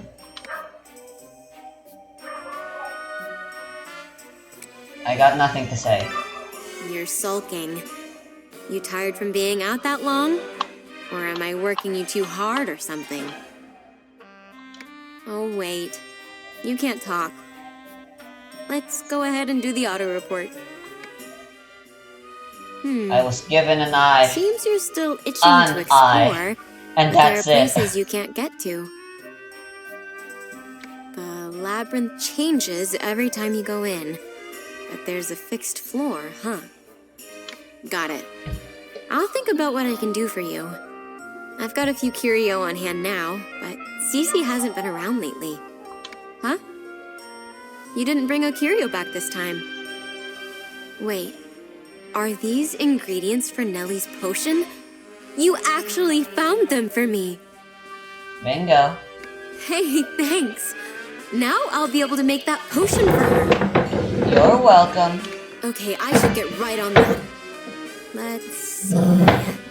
Us girl pals need to stick out to each other. Magic says.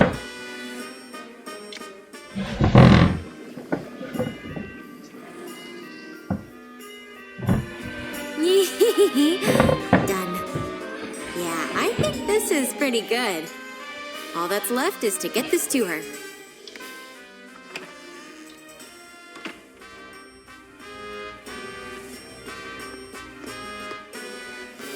Oh, Rue. Are you heading out today too? Yeah. You've been going out a lot lately. It makes me so happy. Oh, before I forget, I packed a lunch for you today. Why don't you take it with you? Ooh, does this become Eureka's? Does this become a proxy for Eureka's meals? Oh. Yeah. Okay. Thanks. Okay. I've got to get going. Be safe. Oh, don't touch anything in my room. I'll clean it myself. Yes, yes. Off you go. Dang it. Even if you say it to that, I bet she'll still clean it. Oh, Fanty. I know those types Stay of mothers. hidden. It'd be a pain in the ass if someone actually saw you. I still haven't told Mom about the society and stuff. I mean, she already hates magic and witches to begin with, so... Is this for me?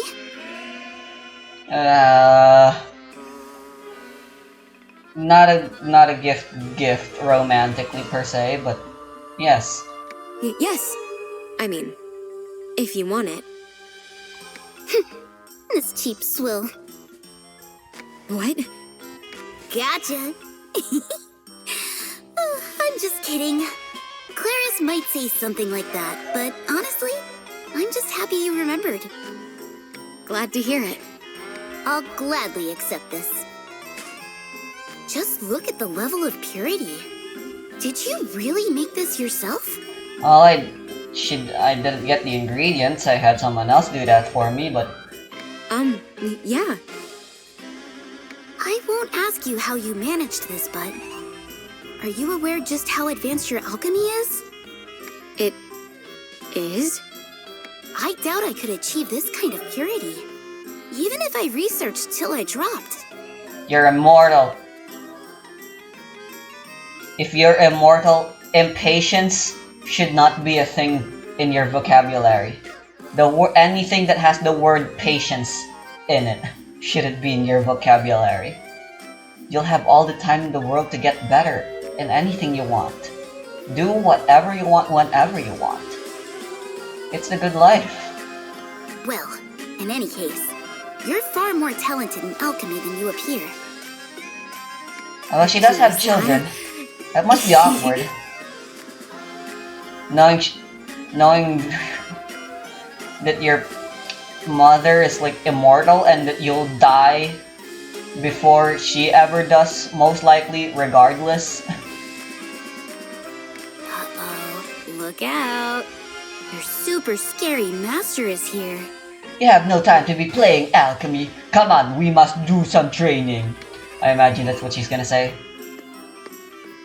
All while Excuse jiggling me, her Melly Roo. boobie, You do realize showing I off could her hear you. physics with every word she enunciates. I can imagine those exact words exist in a fanfiction somewhere. I mean, it exists in the Library of Babel, that's for sure. Nachiru, I expect you are prepared? Yeah. This here is a portal technique. It's a spell that weaves mana, incantations, and a memory of a past place to create a gateway. So I do it like this? And then this? Huh? We can actually already do that. Considering Martha gave it to us.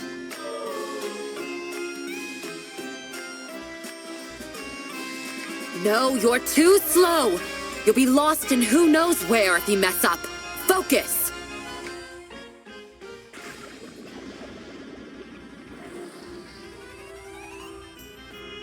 How's this? Wow. How should I put this? That was quite impressive. Alchemy is usually more difficult than other forms of magic. That contradicts what Madame Granny said. Martha said it was something super basic, that anyone could do it as long as you knew how to do it, you know, kinda like cooking. But where did you even learn alchemy? Or is that thing possessing you to thank? Hey, she only got me recently. This is all her.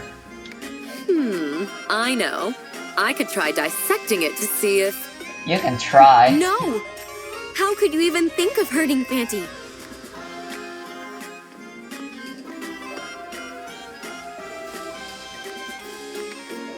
Madam Claris, you've received an upheaval phenomenon request. Southwest District 7, 18th Avenue, the slums. Again, it's far too unstable there. Maybe this could be an opportunity to simply do away with the slums once and for all. You mustn't say such things out loud. Huh? Nachiru, review pages 162 to 395 of Practical Jesus Magic, Christ. Volume 475 before I return. It's the chapter on magical wards of protection. If you fail to perform a single task listed in that chapter, you'll be in for a harsh punishment.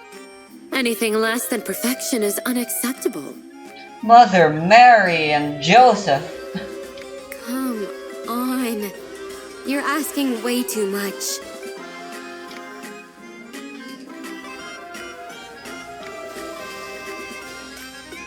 I wonder what's wrong. Did I say something rude? Anyway, you're really in the deep end, aren't you? It's not like I had a choice. That woman's terrifying. And totally nuts. Still, I'm rather jealous you've been bonded to Madame Claris. Huh? That's weird. That's very peculiar wording. Though, her fans will kill you if they find out. They can try. Regardless, I wonder if she's alright. Not only must she perform the de-ashing ritual, but she attends nightly meetings with business officials. Yeah, according to Nachi in the previous playthrough, she said to Yuri that she is self-taught. I'm pretty sure. I'm pretty sure it was mentioned at some point.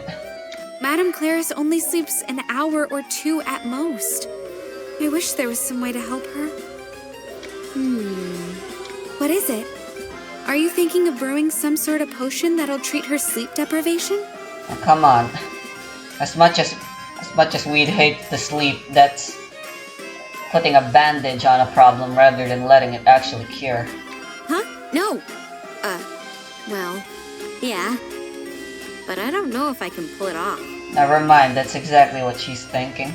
Sleep is for the weak anyway. Fine, why not? Rather than having an actual break. I'm exhausted. Mom?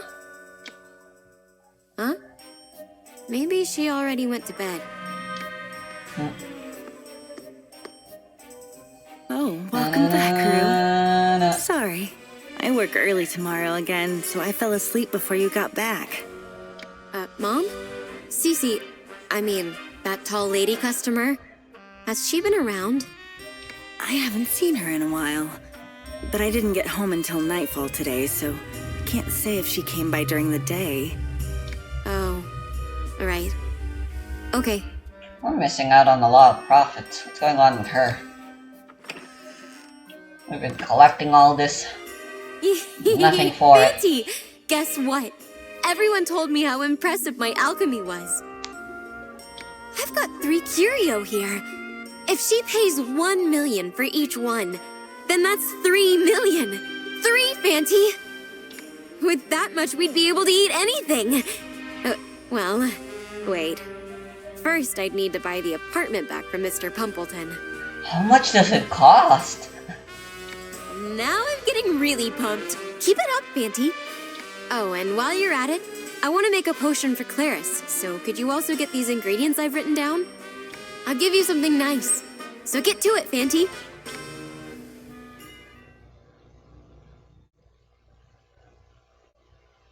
Things are moving awfully fast.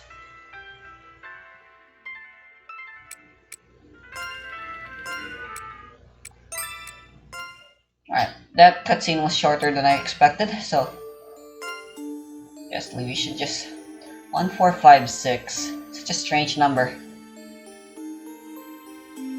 There are a lot of boss encounters in Tears of the Kingdom, from Master Koga to Demon King Ganondorf to Unabomber. These encounters sorta help shape the game and have a lot of impact on the more important parts of the game like temples or the story. Because of how impactful these bosses are, I thought it would be worth talking about all of them in one video. Don't lower your guard! I'll do my best. Together! I see! As predicted, we won! Bosses who you can find all throughout the game. Oh, did I get stronger? It's one of the new bosses that didn't come from Breath of the Wild, and it's pretty simple. There are 3 variants to the Flux Construct, which are designed to be more difficult than the last. I'll reach for the bloody bloom! I'll do my best. Bosses move fast, and all you can do is hold your hand a couple of times and fight. Was that what? You can only fight level 3 Flux Constructs in higher areas within the sky, so it's not like new players are going to stumble across them and struggle at all. By the time I did find a Flux Construct level 3, it was pretty easy. Flux Construct is a good way to implement Alter Hand into a boss fight, but even early in the game, this boss fight isn't challenging at all. Still a fun fight though. The most simple boss fight in the entire game is probably the Hinox, who can also be found as the Stalnox. This boss fight is as simple as shooting the Hinox in the head a couple of times and attacking him while he's down. And as much as I can get behind beating people up while they're down, I'm not sure I would say this is a good boss fight. Blue and Black Hinoxes aren't any harder to fight, and it seems like the only thing setting them apart from regular Hinoxes is that they have more health. And damage. Don't forget damage. We have the Stone Talus. The regular Stone Talus is another simple and easy boss fight where you attack the rock on its head and that's it. But the addition of the Battle Talus improves this boss by a lot. It isn't even like the Battle Talus is much different than the Stone Talus, but it was also reach for the bloody bloom! Camp turn into a small what? boss fight. Gallows! Igneo and Frost Talus variants are an interesting concept. And it's a boss? And it was invisible? What the fuck? Boss. At the very least, the Stone Talus bosses are an interesting concept and aren't bad in terms of gameplay. They're also a really good way to farm rupees, since you can sell the gems you get from killing them. and rupees are pretty important. We've also got Molduga returning for this game, which is a very welcomed return. Molduga feels more intense than the other mini-bosses we've covered so far, and it's nice to see him return in this game.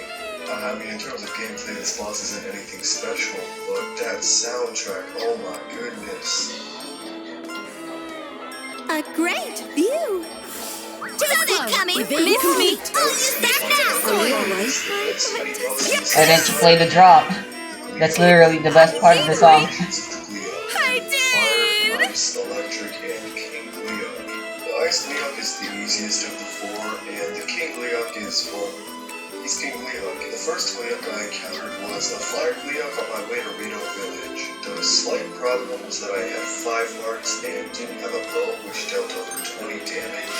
But that's just some random mini-boss in the overworld, so Stats of increase. I know. Here, right? The obvious weakness that the Leoks have is peace and eyeballs. Together! Let's go! And as long as you have peace eyeballs, you can continue to shoot homing arrows until the Gleok eventually dies. The Gleoks seem pretty hard at first, but after you use homing arrows, it becomes super easy. Stats of increase. There was also a two-headed Gleok that was tough in the game, which is pretty weird. We've talked about an actually cool mini-boss. It's time to switch gears and begin talking about Frogs. Frogs is the only mini-boss which is exclusive to one region of the game. I see! Every mini-boss can be found all across the game. I've made it abundantly clear that Frogs is not to be spoken of in any positive way. Frogs has no redeeming qualities, and whoever designed this foul creature should have Don't underestimate a against good... the art features of the game features this odd, ruby frogs-looking creature who was probably another Frogs variant who was cut from the game. Even though There's gonna be a elemental variant, a Ruby, Sapphire, and Topaz version. That would've been cool.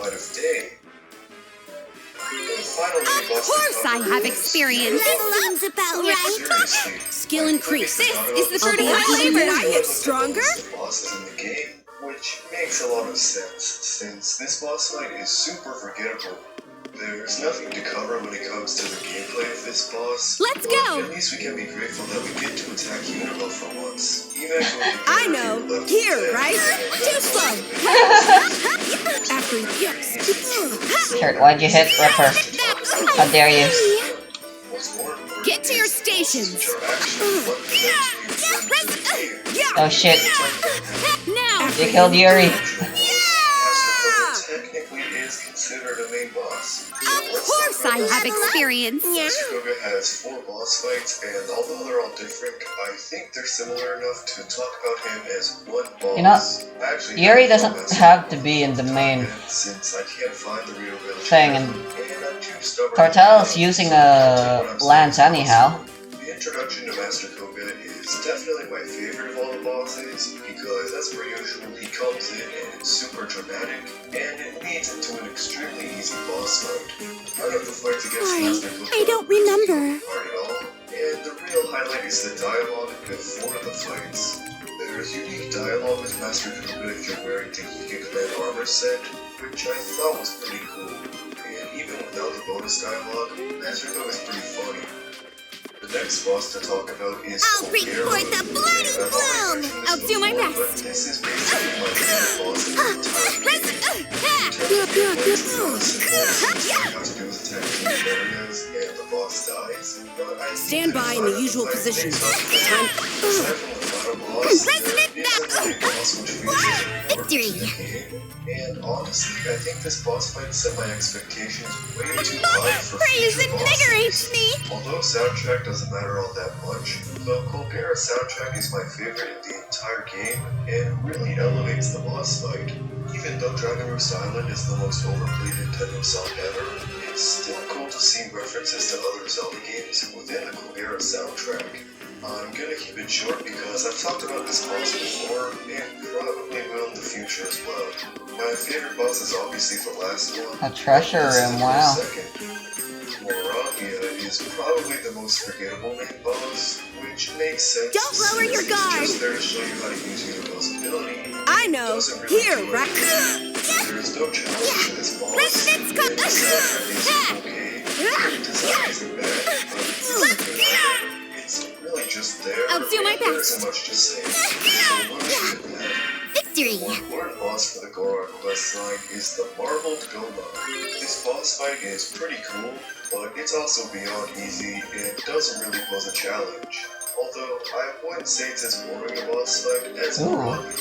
This part of the fire temple where it jumps on the roof and you need to use Commencing combat against our adversaries. But the rest of the Don't boss underestimate a fight is pretty good... basic. Too slow! Design is not spectacular. Too miss me! Things come back from old Zelda games. Don't underestimate a good formation! The battlefield is my stage! The Marble Goma is the best part of the fire temple. That might be the lowest spot in the world, but it's a good thing. Anyway, I should probably re-equip everyone. Bosses that don't suck, it makes perfect sense to darken the mood by talking about Moktarok. Damn. This boss deserves all the hate it gets. It's kind of bad in the water temple. It's actually not a bad boss fight, since the low gravity lets the player shoot arrows and chase it pretty easily. But without low gravity, this is the worst boss fight in the game. This is one of those boss fights where the only difficulty is having enough patience to fight a boring boss for over 10 minutes, just to get an okay reward. I actually have a lot of appreciation for this boss fight, because fighting Moktarok a few times will double your attention span, which is pretty useful. There are other long bosses in video games, but they're usually fun because they have a lot of attacks or at least engage in the fight, whereas this boss fight is prolonged because of sludge going everywhere and the boss running away the whole time. He also looks kinda stupid, but I don't have an issue with that. All things considered, this is the worst boss in the game, so let's move on to a boss that I absolutely love. Let's talk about Queen Gibdo. You thought I was going to talk about a good boss for a second. Queen Gibdo is a fantastic second place for worst boss in the game. What? Gibdo has a lot of similar issues. She's actually my favorite. Taking too long and running away a lot, but it isn't as bad. The main difference between Moktarok and Queen Gibdo is that Queen Gibdo will actually attempt to attack the player and stays down when she gets stunned. The second stage of Queen Gibdo is a lot worse, since she summons actual Gibdos to help her out, which makes the boss fight a lot less fun. I don't really like the design of the boss, but the utilization of Riju's ability for the boss fight is the best of any boss, which is a pretty good thing going for it. I don't know who decided to make one of the last final bosses in this battle boss arena, but I appreciate it a lot. This is definitely the most unique setting for any boss in the game, and it's a really interesting arena. The arena doesn't really have an impact on any of the other bosses, except for this one, and it's a very positive impact. And in terms of gameplay, this boss is also pretty good. The boss is very similar to the Mineru construct, and She really doesn't need defense. to its arms, which makes the boss fight feel very unique. This isn't a hard boss Let's fight. do a wield lamps. It's pretty easy to beat this boss without even getting hit, but the gameplay's still pretty fun. Now it's time to talk about the final boss in the game, Ganondorf. I'm going to talk about each stage of this boss fight separately, since there are 4 stages to this boss fight. The first stage is really simple and easy. He has a few attacks that can be dodged without even trying, and he doesn't have that much health. This is basically a warm-up for what's to come during the boss fight, but it's also pretty fun. The second stage is where it becomes real. Before I start talking about the stage itself, can I just mention how awesome Ganondorf looks? I think I can mention that. The first important thing when it comes to this stage is that Ganondorf gives himself a slight health boost of, I think it's like 10%. Ganon's attacks aren't that much harder than before, but he does summon Foreshadow Glow to attack the player and the stages. The clones aren't actually that much of a challenge, since they don't deal gloom when they hit the player, so even if you do get hit, there isn't much of a risk. This stage of the boss fight is probably my least favorite, since the clones are nothing more than a distraction, and the real Ganondorf is just as easy as before. The next stage of the boss, stage 3, completely removes the clones from the boss fight, which turns it back into a 1v1. In terms of gameplay, this is definitely the best stage. Ganondorf is far more difficult now than he was before, since he has more advanced attacks, and he can even Flurry Rush the player's Flurry Rush. Some of Stage Ganon's attacks also deal permanent heart loss, rather than his previous attacks, which could only deal gloom damage. You can cheese this boss by jumping into the air with a bunch of Gimbo bones, which, I mean, come on, pretty lame. Ganondorf should have had some way to flamethrower or arrows. Stand by in the usual position. Time to counter. What's that? Yeah, arrows are always the answer for a lot of hard things. Actually isn't that easy. Stage 3 Ganon is definitely the hardest boss fight in the entire game. In modern era Zelda. From all the other bosses, who are pretty easy. Which just has 2 games so far, but... Stage 4 Ganondorf is my favorite boss fight in the entire game. Ganondorf is completely willing to sacrifice anything in order to achieve his goals, and turns himself into a dragon. Gameplay-wise, this boss is pretty easy and simple, since all you have to do is reach a few important points and attack them, unlike Galleria. This boss fight delivers on that important finale feeling that was completely missing from Dark Beast Ganon and Breath of the Wild, and it's part of the reasoning Tears of the Kingdom has my favorite ending in any game. The part when the Blood Moon comes out and the song starts remixing Zelda's Lullaby is some of the most fun I've ever had playing a game. I've conducted a theory which is back to that fix nobody floor? has a real opinion on Tears of the Kingdom until they reach I am in this boss apartment. fight, since everyone I know who gets to this part of the game changes their ratings Okay, now this is still random. I know I didn't mention the I've never seen pets before. but they technically aren't bosses, and the boss Bokoblin is just a Bokoblin, but bigger. I know I also didn't talk about the Sludge-like or the Phantom Ganon bosses, but that's mostly because I don't have anything to say about either of them. Really, seriously, what am I supposed to say? Wow guys, look, Phantom Ganon is red? Let's go!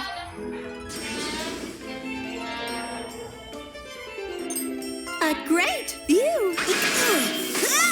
Hello friends, my name is Dante, and today I tried beating Resident Evil 3 while every single enemy was Nemesis. That means every zombie, did I get every stronger? dog, every drain demos, everything is a fully grown Nemesis just waiting to annihilate me in my little PJs. Let's see if it's even possible to do a game like this. Also, if you enjoy my videos, please make sure to subscribe and click that bell. It's completely free. Thank you. Who could be calling at such a late hour? I was just about to go to bed. Jesus Christ! No. Not this again. My sleep schedule will suffer. Oh shit! Oh! What? No, don't let this gonna ruin it. No. Oh god, Brad. Damn, I'm thick. Oh, Brad! Don't do it!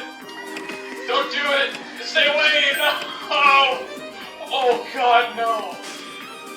No! Battle start! One was enough to Ready kill me. for orders. What is that, 8? God, the Lord is taking over.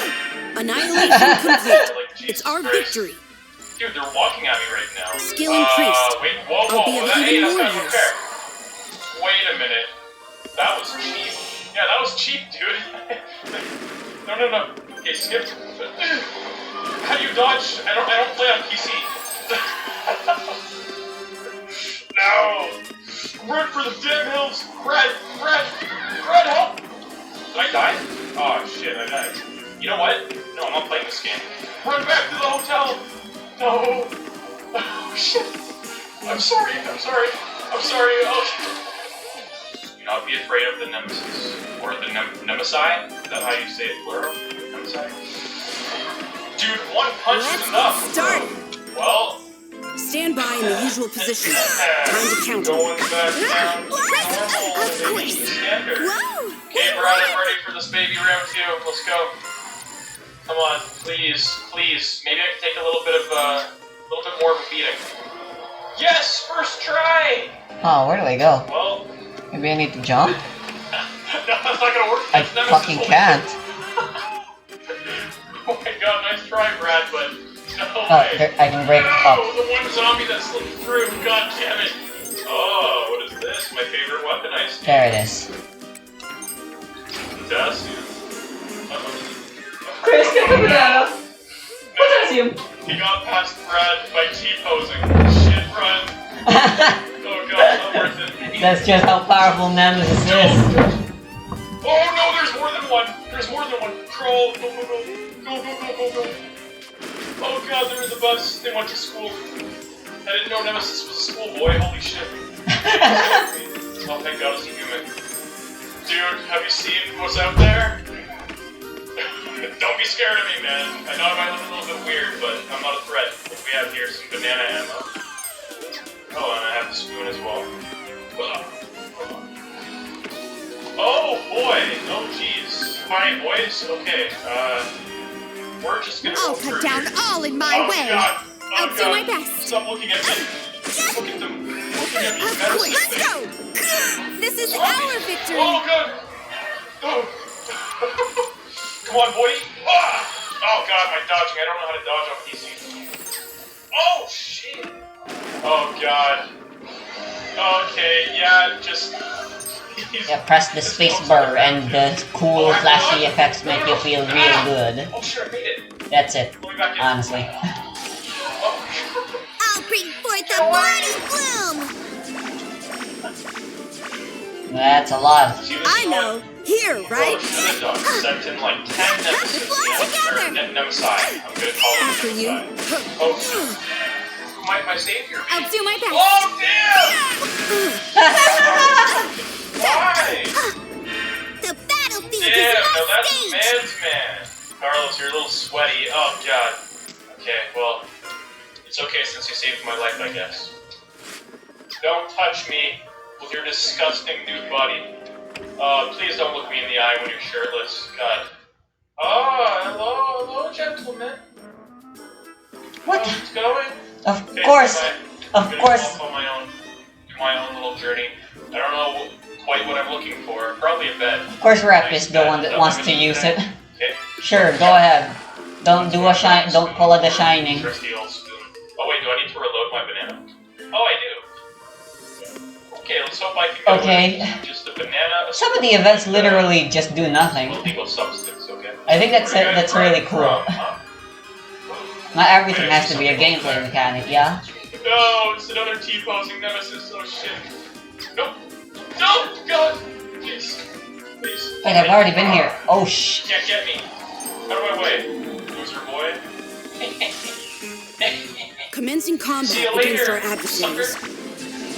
Oh god, it's a T-posing zombie. Dude. Hello? Stand by in the usual I don't really want to wake positions. you up, Time to. but Of course! it's kind of cheap. You're not going to do anything. What's that? Hello? The battlefield is my stage! What about you? Are you hostile?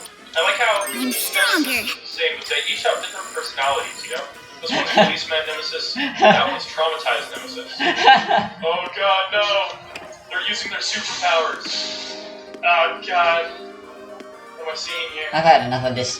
Can I get away without using the red barrel? Oh, no. Please!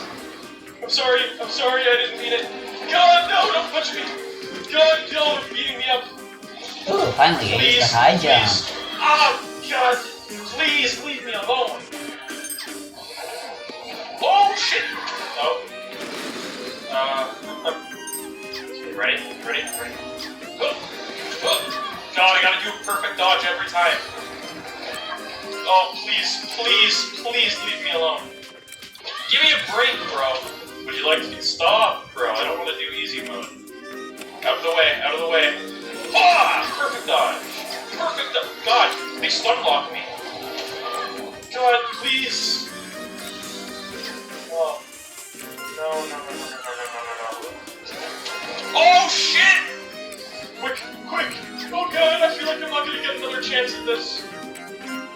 Perfect dodge! No. Perfect dodge. Heal. No! God. Go for it! Ah! Perfect dodge. Missed me, sucker. God, he's angry. Run for the hills, baby. God, no. They're gonna stun lock me. Yeah! Go for it. Good. Don't mind if I do. I want to go up here, but I'm afraid I'm gonna meet somebody I don't want to meet. Nope. Okay, well, I don't want to go up there anyway. Hello? Okay, well, there is a curio. Fine, I'll expand for another 30 minutes. Of course course I have experience. Seems about right. This is the Galleria. Stronger? Tricky, huh? I bet you can't even step through this door because you're not programmed to. Come on. Oh god, no, we can step through the door. Please, boys, please. Whoa, don't delete. Don't be so angry. God, I went the wrong way. Am I glad I downloaded these games earlier? God, please don't come I in was here. planning on holding off on them, but then Resident Evil 3 was on the horizon for me and month to play, so I decided to bench download a bunch of things. Just in time for an electricity for an internet outage. We got this, we I would got have been this. bored out of my mind otherwise. Don't even Jeez. try it, big boy. God, get in that big door. Can they get in here? Because if they can't, I'm screwed. I'm not even gonna look back. Don't even try it, sucker. Oh god, you can walk through that door as well. Let's get started. Hand grenade. Get to your stations. Gun pro now, Got buddy. a good hit. No. Get up the stairs, get up the stairs. Just walk up backwards, that's how you do it. Of course I have experience. Run for my life. Okay. Battle start. They're a little bit spooky. Don't underestimate a good. Of course. God, I can't. No, don't trap me in a corner. What are you doing there, big boy? Uh-oh. Don't underestimate a good. Get in the effing fence. Okay. God, Skill increased. this is like stress. Will be of even more use. Hey, why are there so many shirtless men around here? Bring it on! Oh, is it a mod? Ah! Suck it! You guys don't like electricity. Oh god. They're just bystanders. Punch me, I dare you! Oh, uh-oh. Come on, do it, dude. Do it, dude. No. Well, it kind of helped me a little bit, I guess. There it is. Get in the door! Get in the door! Can you guys come in here? Okay. Using all herbs immediately. That's okay, I'll get used to dodging soon enough. No. Ain't no shit, it's a I mana gotta pot. wait until I get infected. Oh, there's too many Can't MSI. get any higher mana concentration than that. Let's bring this back. Don't underestimate God, a good. stop stealing.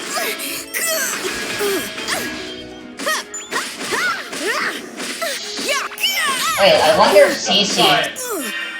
Her hands were prosthetic, but what if she's entirely prosthetic? How do you like that, huh? I never considered the possibility that she might be Manania. Stand by in the usual position. I mean, what if it is true? Like, what would that matter?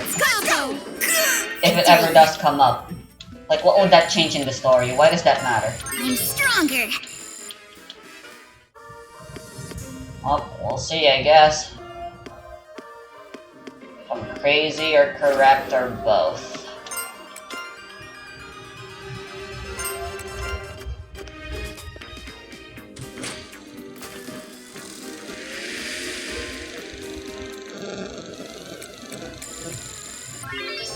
This is the fruit of my labor.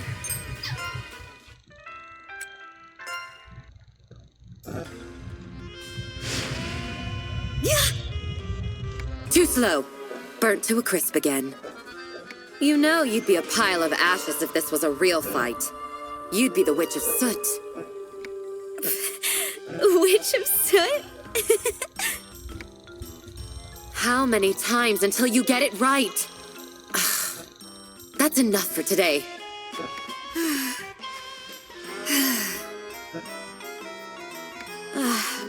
Madame Claris is in a bad mood. Ugh, my head hurts.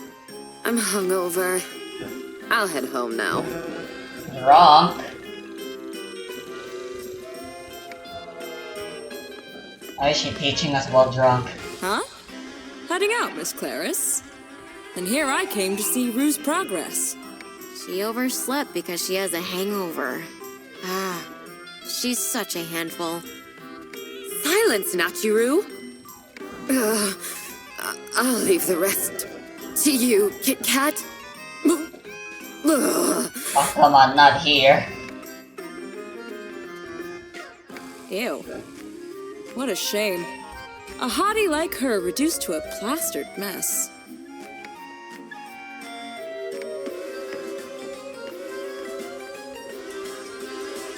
A complete disregard for proper health. Oh, and you're immortal. You can get away with a lot of Clarice things. mentioned a real fight earlier. But does that ever happen? Do we fight against other witches? I'm not too familiar with that sort of thing, but I think we used to a long time ago. We have birth and immigration records now, but there used to be a lot of undocumented witches. Many of them criminals. Miss Clarice used to be quite the bad girl herself. Madam Kit Kat, it's best to leave the past be. Oh, it's fine. It's not like it's a secret or anything. Go on, use those two tools. Press down with one of them while you... Madam Kit Kat, what sort of training is this exactly? Well, can't you tell by looking? It's lock-picking practice, of course. Oh. But locks can be instantly opened with magic Natsuru could easily master. Not even thieves pick locks anymore. But there may be times you need to open doors without magic, you know. Just in case you want to leave no magical trace behind as evidence of your crimes, you know?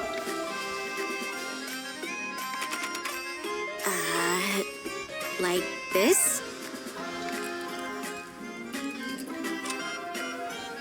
I did it! So I guess Kit Kat taught her that. How about that? See me in a new light now? Feel free to show your appreciation with a kiss. You can smooch my fist. How's that? And it'll be your crotch that does the kissing. The hell?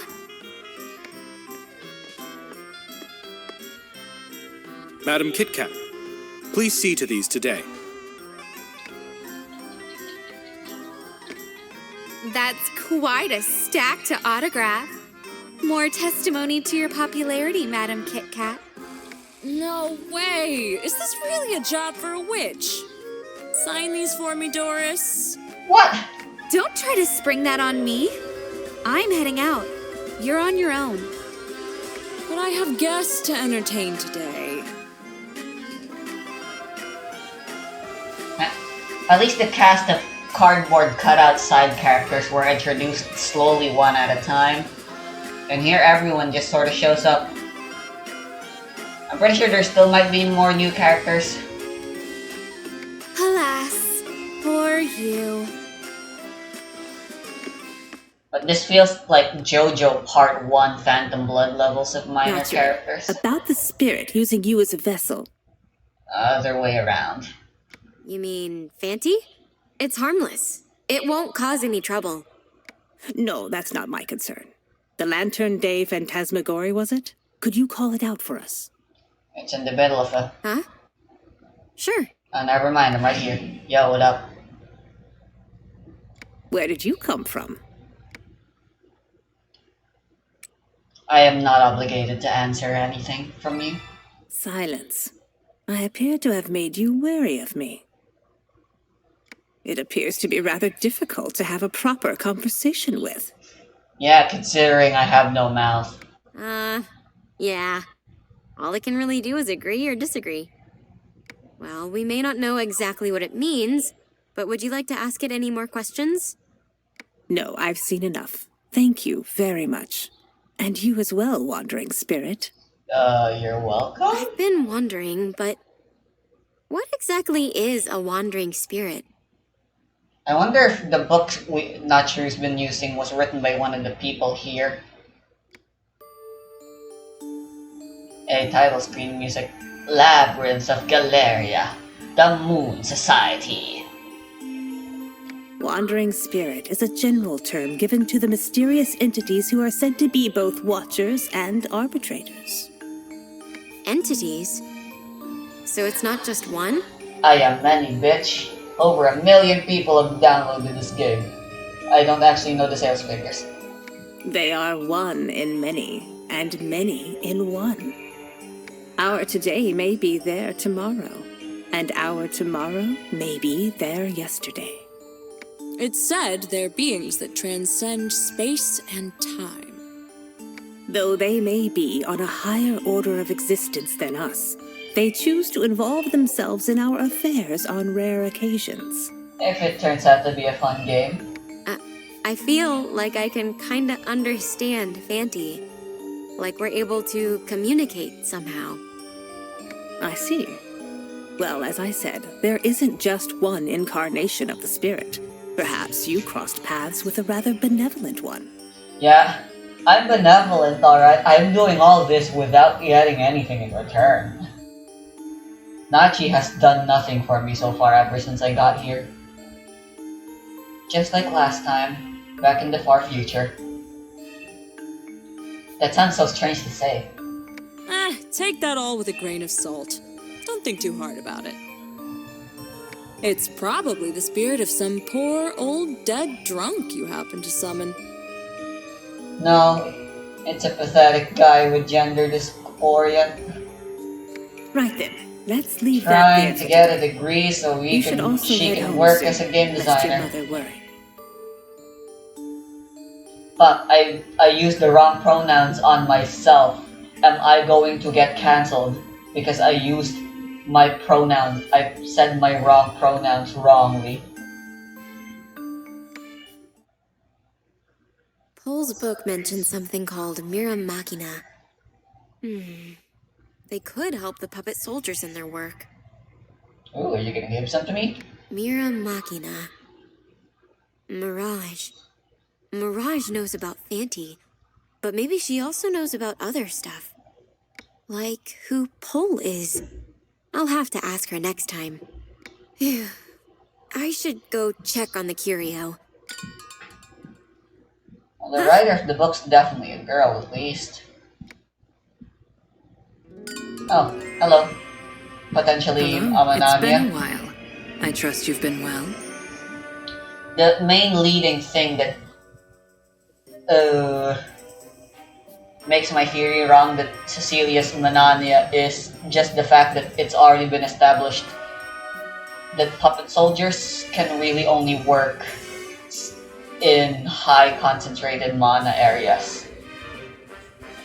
And again, Cecilia being a Manania would make no sense, and it really doesn't matter for the story if she is or not. Thank you so much for the other day. I managed to get away without any jail time. She is the most interesting minor character for me so far, though. Is that so? I'm glad to hear you're fine. However, I did it for my own benefit, so there's no need to thank me. Oh, right. I've got a number of curio. Would you mind looking at them? You have quite a few of them. All are excellent. Very well. I shall buy them all from you. Yes! Thank you so much! By the way, how is the society? I assume you've joined? I see. You're under the Witch of Ivory Thunder's tutelage. Hard to believe, yeah? The Oracle Organization. The masked guards must be Manania. It would be troublesome if they were human. Hey, why are we telling her name? Aluna and Alstella. We weren't supposed to. The twin worlds. What? That's where The twin Aluna worlds was where are I was last interfering time. with each other, causing the upheaval phenomenon. I see. So that's what you've learned. When? Seems you'll most likely be sent on a mission to stop the upheaval phenomenon.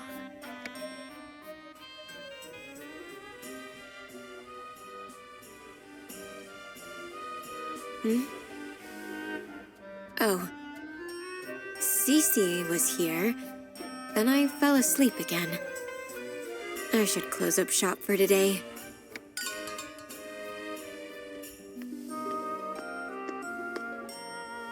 Rue, you should take a bath soon. It's been 3 days since your last one. Come on. I don't need a bath. Oh, come on, that's inappropriate, Nachi. Mom? Oh god, she's glitching out. Mom? I'm okay. Just stood up a bit too quickly. It's probably just anemia.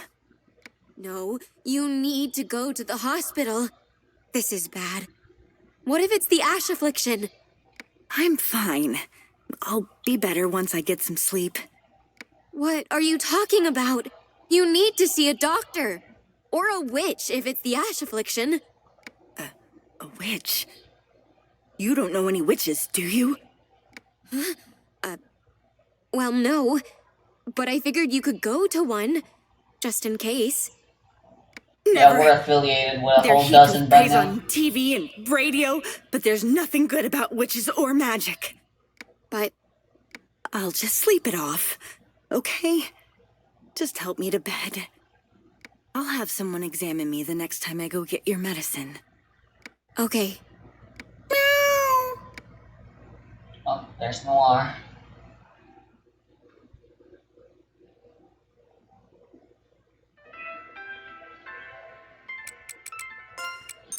Huh, so is the apartment all we have to explore?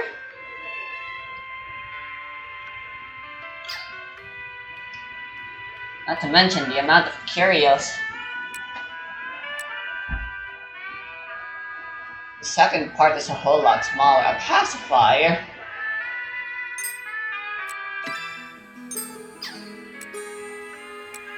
Ooh, a red light dress. That's really powerful stuff.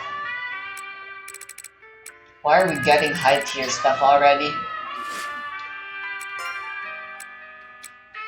Meanwhile, we're still so unbearably weak. Tactician pact.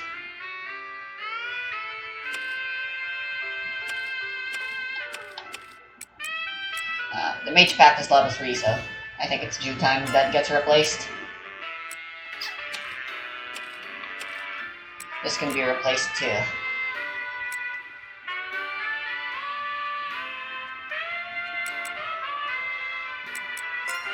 Gossip Pact is the next best thing to the Witch Core.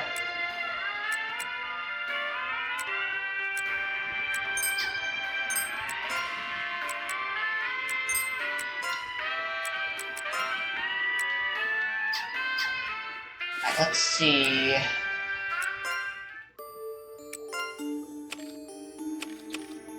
No artifacts.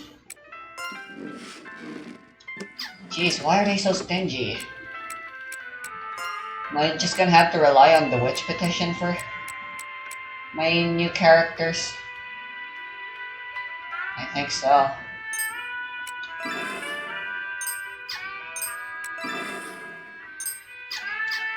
I'll be making those characters and stuff on the next episode. I'm done for today.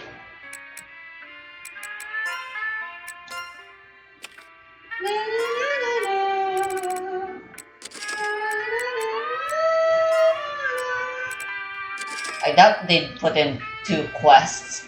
They say a quest where you need this exact same thing, so I'll just sell that.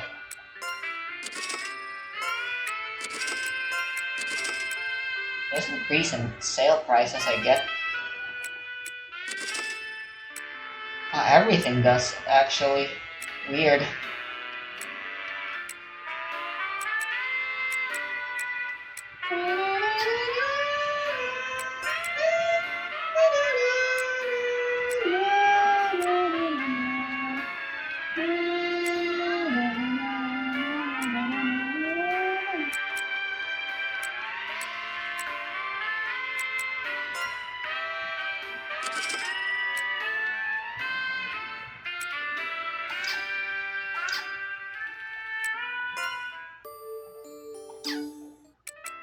Right on there.